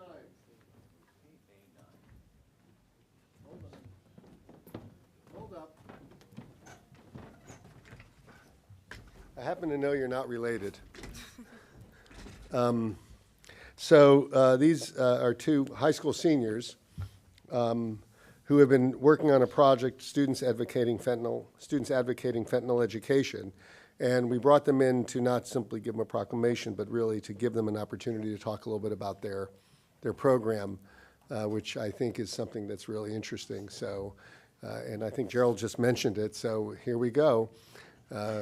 You wrote about this, and now you get to talk about it.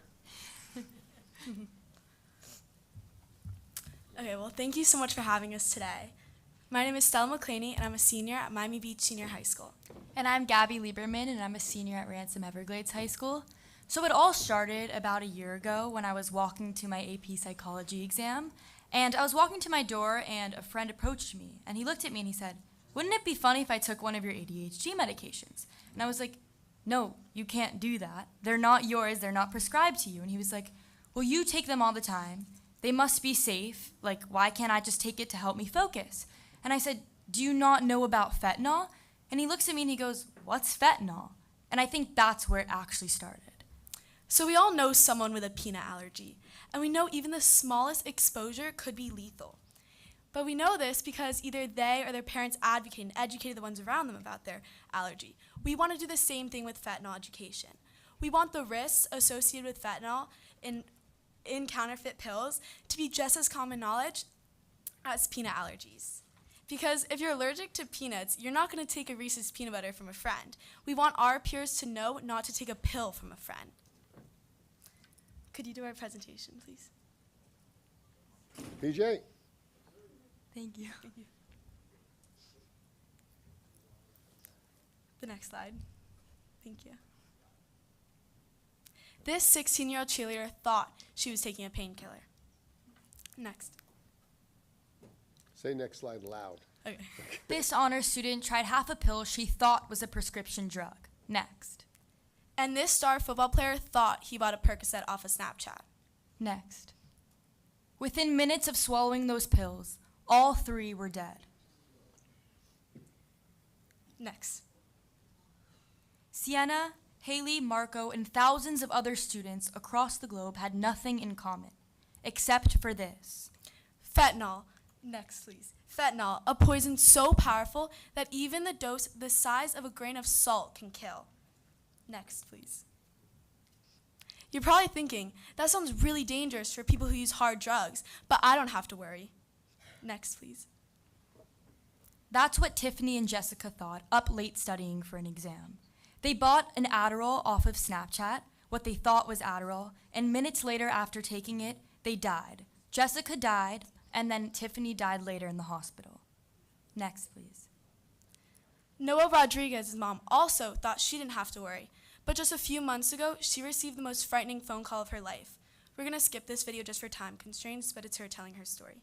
So next, and skip the video. Thank you. We're here today for 2 reasons. First, to let you know that majority of people, like Noah, who think they're just taking a pill and who die of fentanyl, are not overdosing. They're victims of poisons. They didn't know that this potent killer lurked in whatever pill they took.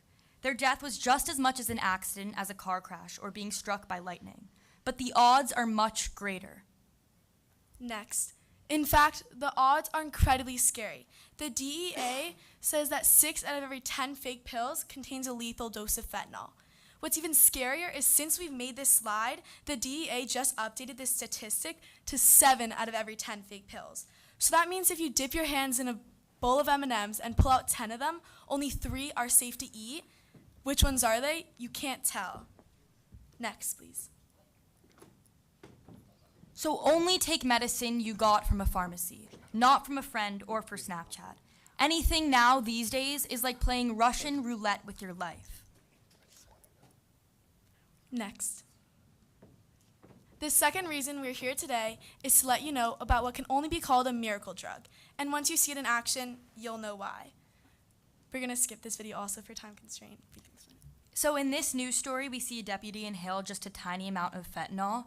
He falls back, and he turns blue and stops breathing. His partner comes over to him and gives him Narcan. So Narcan or naloxone is an antidote for narcotics, and with just one spray up the nose or a shot like from an EpiPen, the victim will actually come back to life.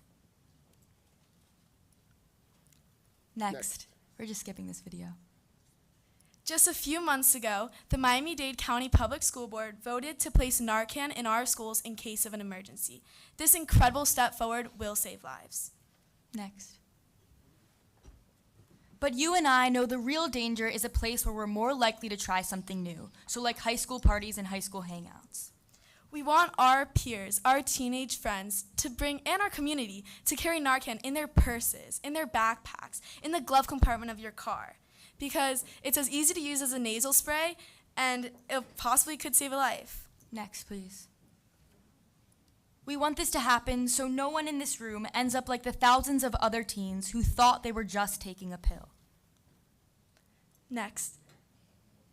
So thank you so much for your time and your attention tonight. We have also one-pagers for all of you guys, which is more about us, with our website and our Instagram up on the screen. So fentanyl is becoming more and more common and accessible, which is really scary for us teenagers. But if we can spread awareness that one pill can kill and Narcan becomes just as accessible, just as common as wearing a seatbelt, we have the power to actually save lives. Thank you for your time. Thank you. Gabrielle and Stella, I just want to thank you for your work on this. I know you've been working on this your whole senior year, and we're hearing about it, but a lot of people just aren't aware of this issue in any meaningful way. And the way you explain it, I think, creates a lot of clarity and a lot of reason for action. So thank you very much. Anyone else? Yeah, Kristen. Commissioner Rosen-Gonzalez. Andrea, I think the last time I saw your daughter, she was a baby and you were bouncing her on your lap. So you have come a long way. Congratulations, Ms. Thank you. Lieberman, and both of you. What an impressive presentation. And the fact that you care enough now as teenagers in high school to create this kind of awareness and come here and present to us is really something spectacular. Do you guys know where you're applying to school yet? Do you have an idea? There's many places. Yeah. What's the top one you want to go to? What's Michigan. Your top? Michigan. Florida. Florida. Very nice. I wish you both so much luck and congratulations for your advocacy. Thank Great you. job. Commissioner Fernandez. Thank you. And I I want to echo Commissioner Rosen Gonzalez's words. Thank you for your work. Your work is so important. So many families in our community are impacted by this. So many addictions have been created, and you know, lives of people close to us lost as a result of it. May God bless your work, and may you be very successful in it to help save the lives of others. So proud of you on behalf of our community. Thank you from the bottom of my heart. Thank you so much. All right, so we're going to take a picture up front.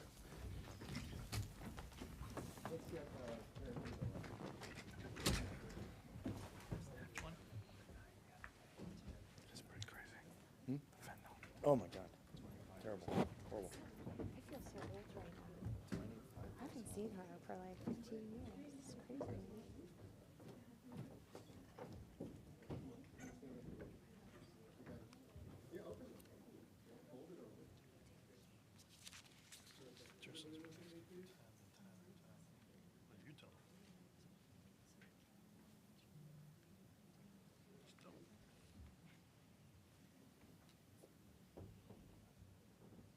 All right.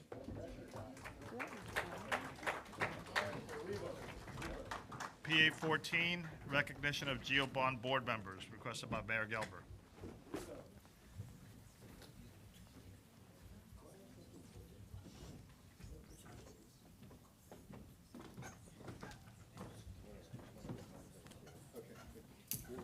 Yeah, I should be next right now. Karen, I just wanted to thank you on behalf of the city for all your work on the GeoBond. I have certificates for all of your committee, but a couple years ago, I think it was probably 2018, 2017 even, 2017, because we made you the first GeoBond committee before there was a GeoBond.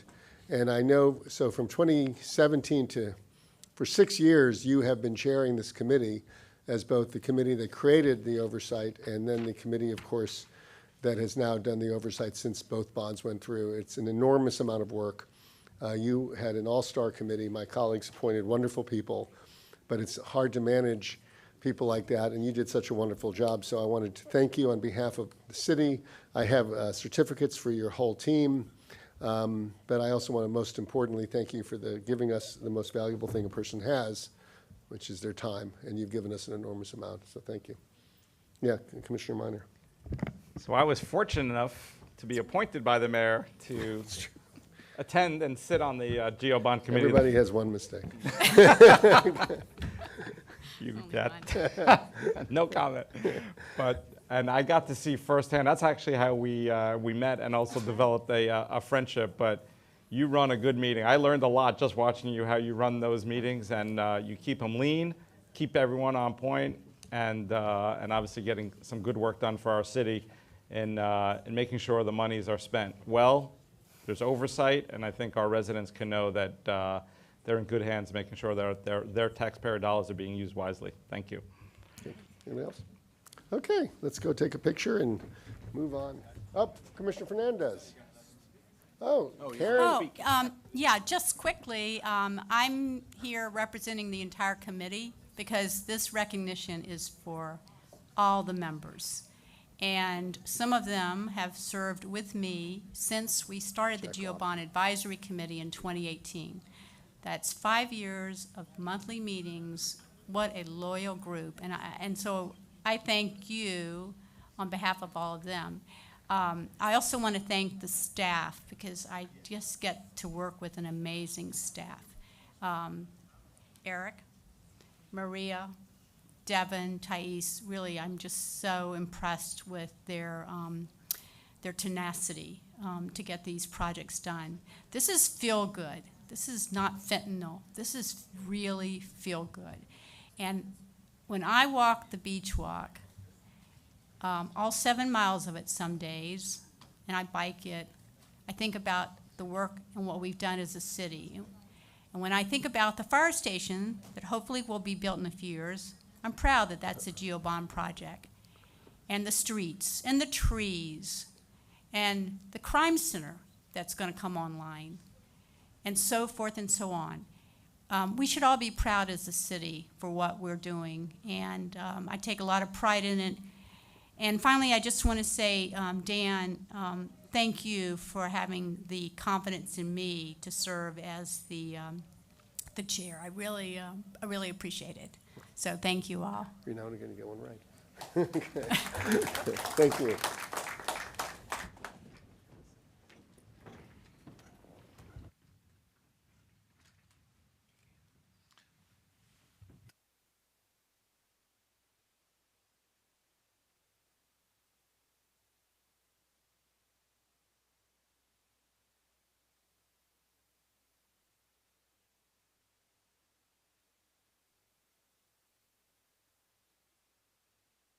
Yes, sir. PA 10 is a certificate of recognition.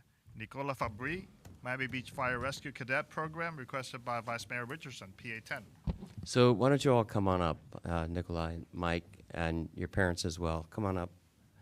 So, Nicola, I originally was going to give you a recognition for your work with the Fire Cadet Program, but I think I'm going to change it and give it to you for your undying patience, because you sat here and waited with your family, and I understand maybe some people are watching in Italy, and so you know, I don't mind going last. Thank you so much. First of all, Nikolai was born here in Miami Beach and was very much involved in the programs for Parks and Recs, and you all can see right today he's wearing a T-shirt because he got the gig after going through the program and now works for our Parks and Rec department. So we're so proud of you, and I know that you're very much a part of the Fire Cadet Program. And Mike, I want you to step up and talk a little bit about the program and about Nikolai, and we'll recognize you. Thank you so much.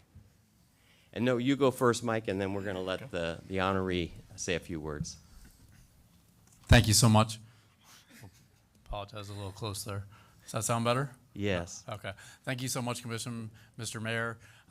This program really is a workforce education program.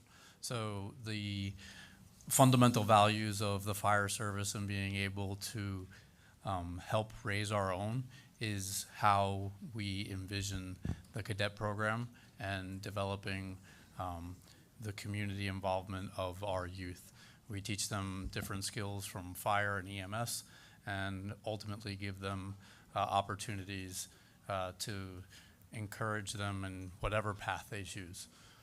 Nicola has been with us since the beginning of the program, 2.5 years, did 300 hours of waking up on Sunday morning, which I consistently tell all the cadets, that means you make good choices on Saturday night. Because PT on Sunday morning is real. And if you're not ready, you're gonna pay for it, so to speak, right? But I'm happy to support Nicola.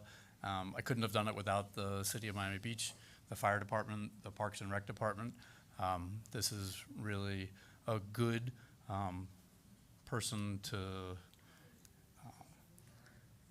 personify who we help and how we help and why we do what we do. But thank you all. And Mike, tell us how many you have in the program in any given year. It's what, about 10, or is it growing? We have 15 right now. 15, yes. We're at max capacity. Yeah, and I don't know if my colleagues remember, but for the first time last year, we added a little bit of funding to start helping their program along the same way we do with PAL. So, Nicola, tell us what the program has meant to you, please. All right, so the program has been it's like a second family to me, to be honest. All the people that I've met and got to know over time has just been perfect. What? Sorry. So, yeah, it's like, for example, some of the cadets that I've met, say, give or two, about a year ago, now me and these other two, we're Parks and Rec staff, and some of our other cadets, once they get everything done, they're gonna come along with us and be Parks and Recreation staff. We have like our own little group every time we have like a public event. And I really, really can't say it enough, but this program has been, I think, a change for the best for me, because when I joined, I didn't do much. I was very lazy. Still, I'm lazy now, but, you know, it got better. So but I really don't know where I would be, or I really don't know where I'd be right now if I didn't join the program, if I wasn't told about the program. And I'm blessed, super blessed to have a job with Parks and Recreation and still help the program by coming every Sunday and being an instructor. It's an honor. It's a genuine honor. And if I can say a little something to the people in the meeting, because I have some family and some friends, thank you for watching, thank you for supporting, and for the family, ti voglio bene, ci vediamo tra un po' di mesi. That's great. That's all I have to say.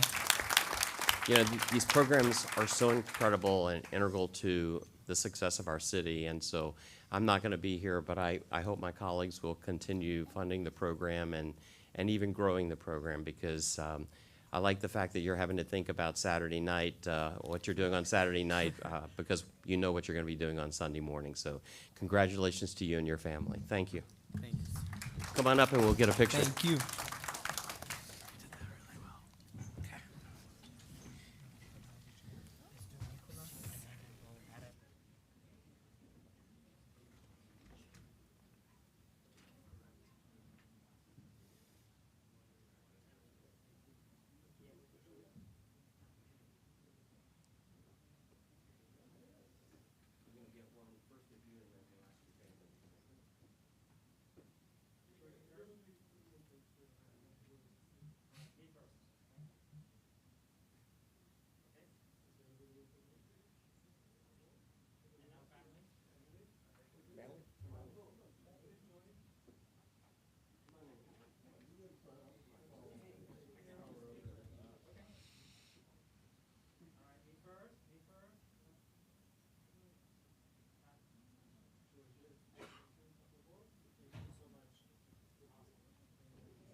The next item is PA 11, Certificate of Recognition, Zenaida Guzman, volunteer work for Miami Beach, requested by Vice Mayor Richardson, PA 11.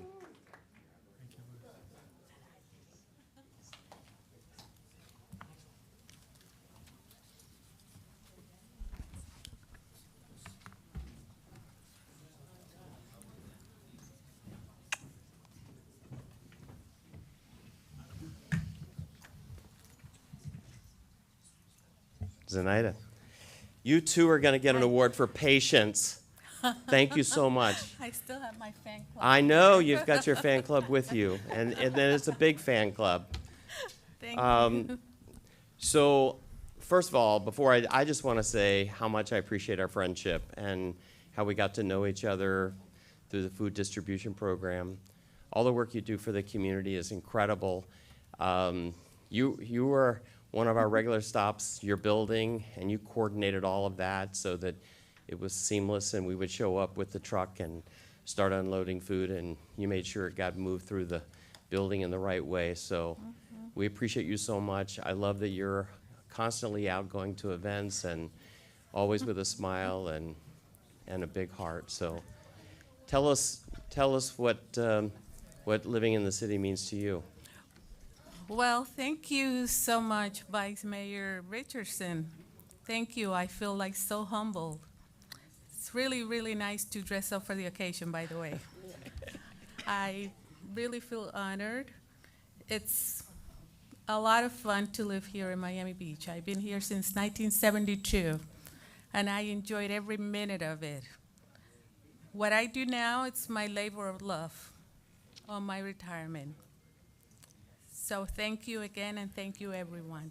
Thank you. We love you, and thank you for your service to our city. Thank you.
So the next item is PA 16.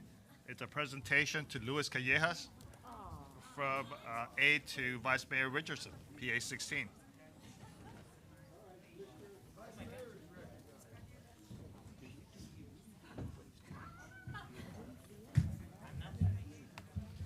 Hey, Louis, while you're up there, could you just come over to the microphone, please? So, this has been a little bit of a surprise. You didn't see Yeah. this one on the agenda. No, If anybody leaked it out, I'm going to be upset. So, there were rumors. there were rumors. Oh, okay. So normally we'd think, well, do we really want to recognize our aide? And of course, we want to always recognize our aides, right? But I want to talk a little bit about Louis as we bring our tenure, I guess, to a close here on November 28th. So Louis came in to apply for a job with me about 7 years ago, a little more than 7 years ago. And he was applying for a part-time job. And within 5 minutes, I said, you know, I think I have a different plan for you.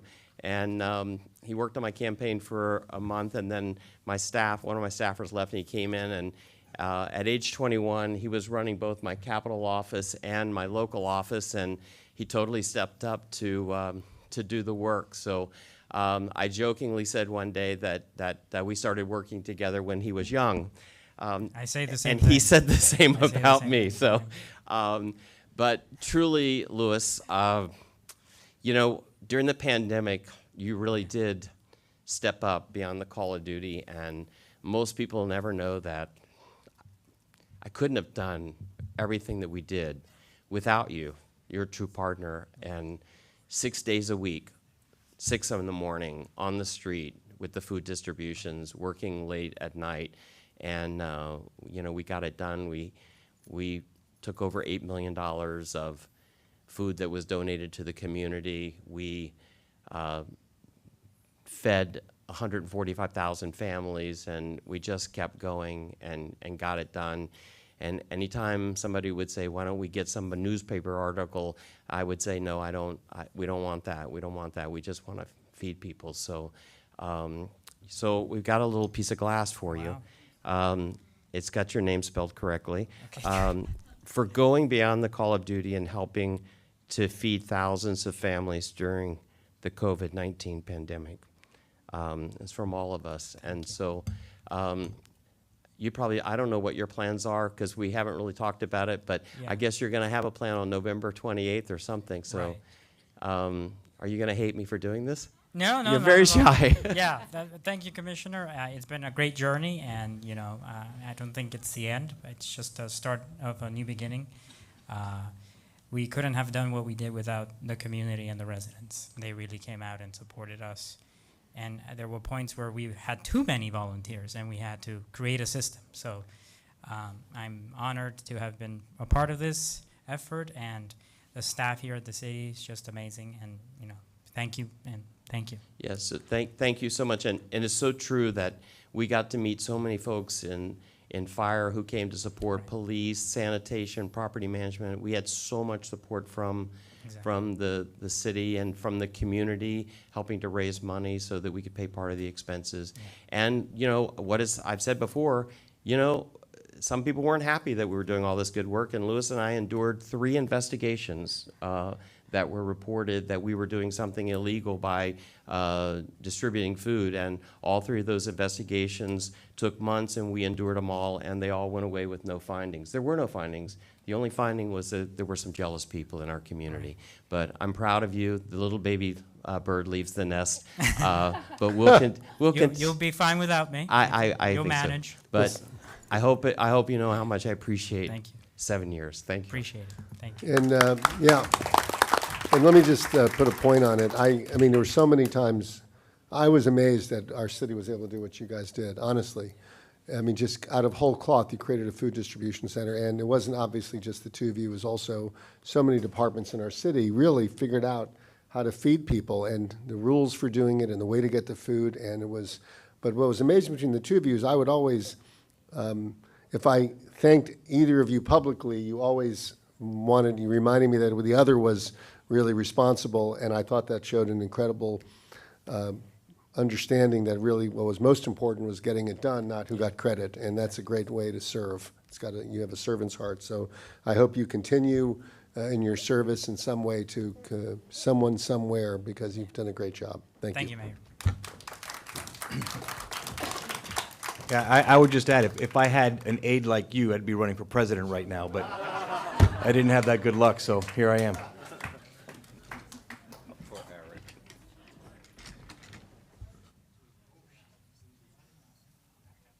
Don't use those words, okay? Everybody.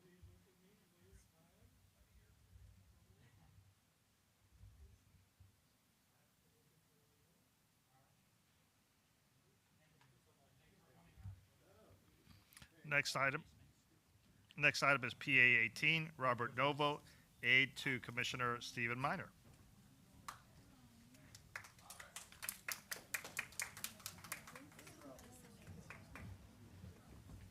So, did you know about this, Robert?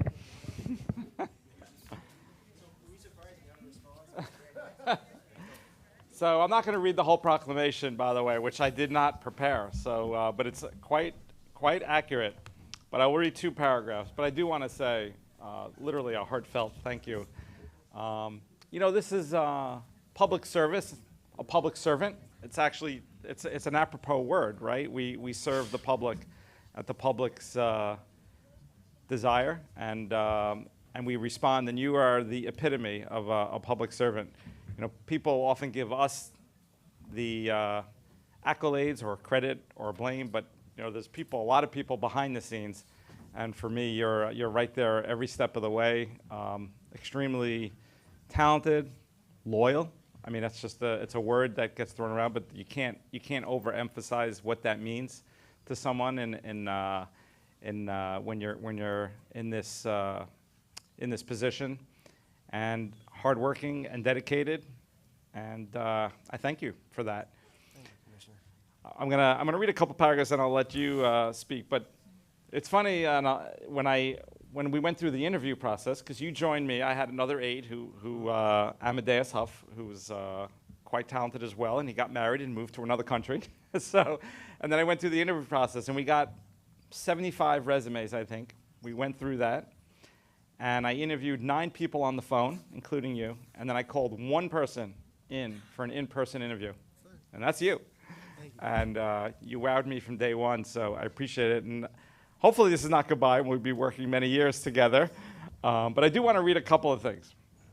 One, your parents have a lifelong dedication to public service. Your mom, Rosa, 38 years in the Miami-Dade County Public Schools. Your dad, Roberto, in his involvement in managing Section 8 housing, affordable housing. But there's 2 paragraphs I want to read. And again, I didn't write this, so this is excellent. And it's actually accurate. His typical day, meaning you, begins with a 6 a.m. wake-up call from Commissioner Minor and concludes with a 12 a.m. goodnight call. And I'm not just calling to say goodnight. Obviously, I'm calling with, with something work-related, a testament to his unparalleled dedication and readiness to serve at any given hour.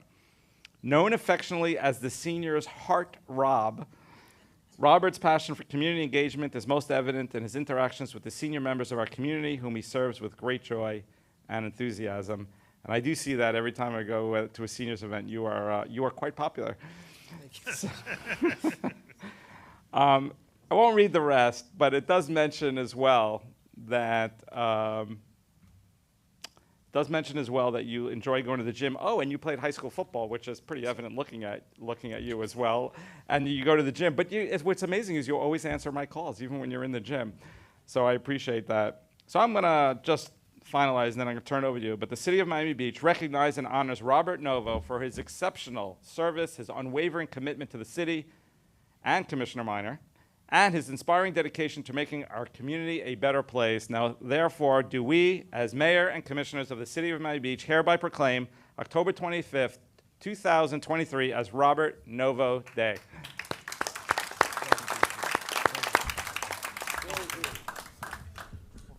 First, I'd like to say to the Mayor and Commission, thank you for this. The staff here across the whole city, there's truly amazing people. And since day one, it's been like a family, and I'm grateful for that. I'd like to thank Michelle, our chief of staff, as well. I was kind of nervous in our interview. I didn't know if I was saying the right answers, but I'm happy I did. And again, thank you for this opportunity. And Commissioner, you got me today. I don't know. It's funny you mentioned our interview because I remember saying the word dedicated to you. Like whatever the job, task, time, like I'm dedicated to it, I'll get it done. And I hope I kept my word with you regarding that. I hope we continue to work together. If, unfortunately we don't, I would do it all over again and I would just apply sooner to work at the city because it's amazing. I saw my dad and my brothers here. I was kind of like curious first because it's not bring your family to work day. So I was like, why are they here? But I put two and two together. But I'm nothing without them and I love them. They're everything to me. But Commissioner, you're more than my commissioner, you're my friend. I'd like to thank Shannon, your kids, your family. You guys open your arms since day one and feel like adopted sometimes, and it's an amazing feeling. And I couldn't ask for a better mentor to work with. And I hope we work together, and I'm coming, and it'll be nice. We can do some great stuff. So, Commissioner, thank you. Thank you so much. Thank you. Thank you. And Robert, I hope you continue in public service. You have a good approach to it and a good attitude. And I think you serve the people who you serve really well. And that's, it's not always easy to do, so thank you. Thank And you. Commissioner Minor is only easy to work with, we know that. So thank you for that as well. Thank you, Mayor. I thought I should have found that out sooner.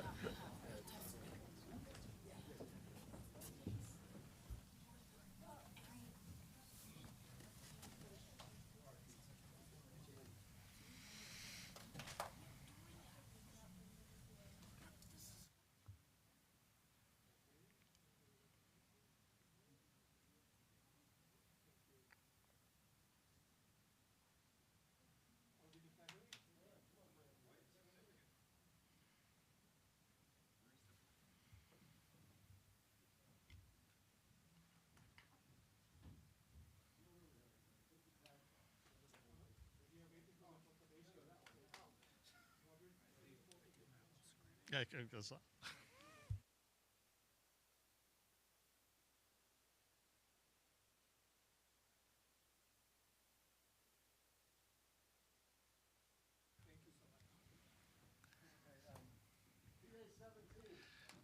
PA 17 is a presentation to Janet Saxon. I'm sorry, Eric Chirolis, aide to Commissioner Ariola. Coming up, Rick. Come on up here, Eric. Matisse, stand behind him, make sure he doesn't get away. So, with Eric, if I had put his name on the on this, he would have figured out a way not to be here. So I had to, of course, con him into being here because he doesn't like the public accolades. So this is why I enjoy doing it, to embarrass him and make him uncomfortable, which is what I've been doing for the past 8 years. And tonight's not going to be any different. Where my colleagues have a lot of class and graciousness towards their aide, I have none. This is much more of a roast. But if you look at Eric, if we can get him on camera, take a look at him. 8 years ago, he didn't look like this. This just shows you what 8 years of mentorship under me will get you. When I got him, he was out of shape, chubby, lost, unemployed, listless, didn't know what he was going to do. And I said, all right, I'm a bleeding heart. I'll take you under my wing. And now look at this fine specimen of a human being. What folks, if anyone's ever called my office, they know Eric. He is a problem solver, unbelievable when it comes to resident outreach, resident problem solving. He was available 24/7. Under 8 years working together, my success is all attributable to him, and any of my failures he had nothing to do with, even though I threw all the blame at him. But what's amazing about Eric is not only did he stick it out 8 years with me and serve our community faithfully and very, very well, he's continuing that service now for for those who don't know, he recently graduated our fire academy. He's serving now as a first-year firefighter, graduated at the top of his class and was recognized for his academic excellence. So he's going to continue serving our community just in a different capacity now, keeping us all, safe from harm. But let me tell you a little bit about Eric, and I will read, if you'll indulge. City Commission Aide Extraordinaire Eric Chirolis has spent 8 distinguished years of true service to the city of Miami Beach. And when Eric first started his apprenticeship under Commissioner Arriola, he was known as Rick, actually. He actually changed his name so that he and I wouldn't have the same name. Little known fact. He couldn't do a pull-up or a push-up. He was a vegan, among other embarrassments, all deriving from his ultra-liberal views then, which were too many to list here. Eric has survived countless contentious commission and community meetings as an arbiter of good and rational sense in every corner of this great city. Natural and man-made disasters, hurricane, floods, Zika, and COVID, to name a few. Political elections, late night and early morning emergencies, without losing his sanity. Eric has mastered the art of decoding city commissioners' hand gestures, head nods, deciphered the encyclopedia of municipal regulations, and it's a complex city unparalleled in any other city. Eric has been an absolute mensch and carried out countless mitzvahs for our community, following the Tikkun Olam North Star, bringing warmth and goodwill. Tikkun Olam? Thank you. I've learned a few things over the last 8 years. Eric is now retired from his position in the city administration to become a chiseled Miami Beach firefighter. He's no longer vegan, and he has already distinguished himself, as I mentioned, for his academic excellence in his class. And he's an aspiring, I just learned this, he's an aspiring chef in Fire Station Number 2, cooking a lot of meals, which as a rookie he is obligated to do for his senior partners there.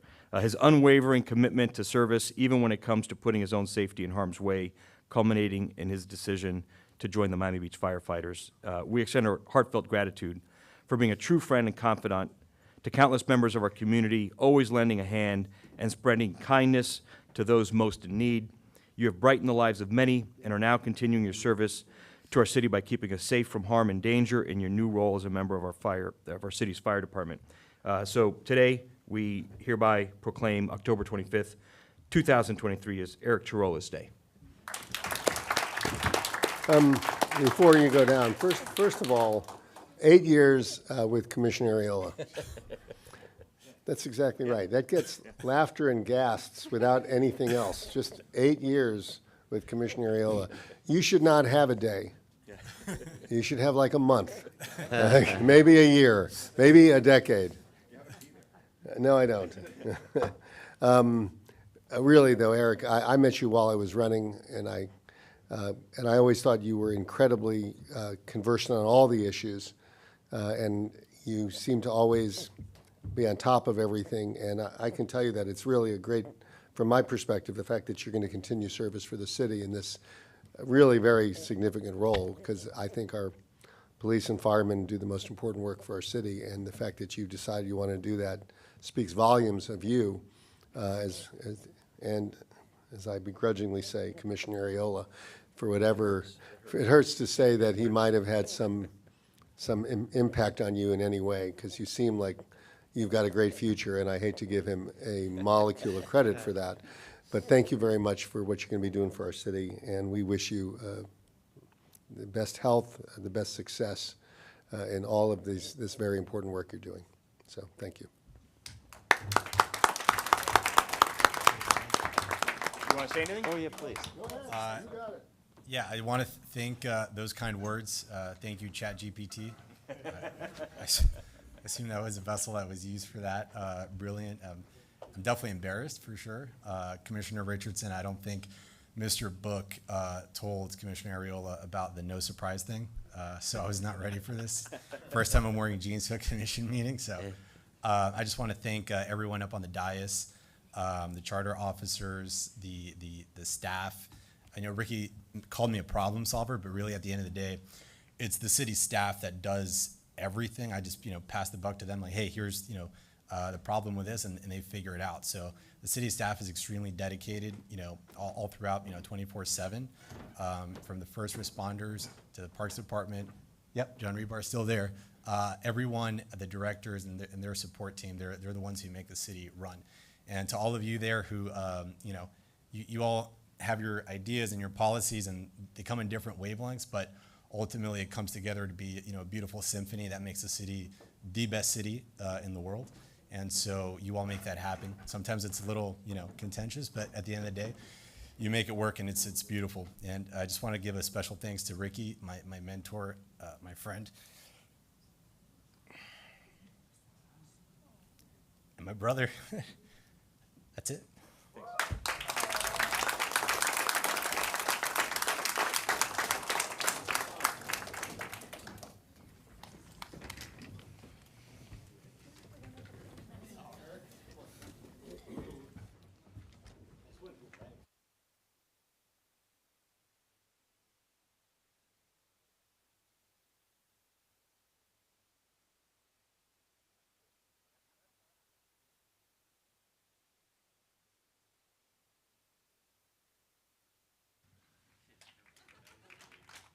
And our last item is the Young Marines.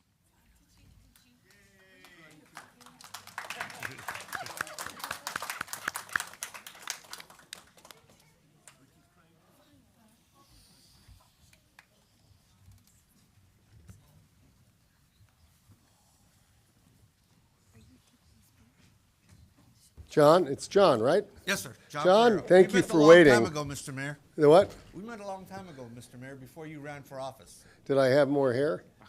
I had more. I was the police officer on the beach walk. We rode around in the golf Oh, cart. yeah. Well, thank you. I'm retired now. Congratulations. Thank you for all your service. Thank you, sir. Um, I'm here as an It's about your organization. I'm here as an adult volunteer for an organization called the Young Marines. And speaking of the microphone, John. Oh, I'm sorry. I'm here representing an organization called the Young Marines, and they're here to receive the proclamation on behalf of Red Ribbon Week. The Young Marines is an organization that's been around for, I want to say, a good 60 years now. It started back in the 1950s, and there's about 3,000 young men and women and about 1,000 adult volunteers throughout the United States. Tell me a little bit about what they promote and what kind of It's activities and things like very that. similar to the Police Explorers and the Fire Explorers. They do a lot of programs for DARE. They do a lot of programs for, again, Red Ribbon Week. They do, they march. Hopefully they'll be marching in the Memorial Day Parade coming up, the Veterans, great. Veterans Parade. So they do a lot of community outreach as well. How long have you been with them? Since I retired 2 years ago. Oh, very nice. Well, we appreciate that.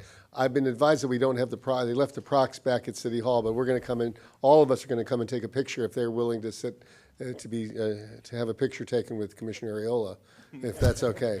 If we have to have one. Okay, come on, everybody, let's go. Thank you, This is sir. our last one, so after this, the meeting will be adjourned, and thank you all. Thank you.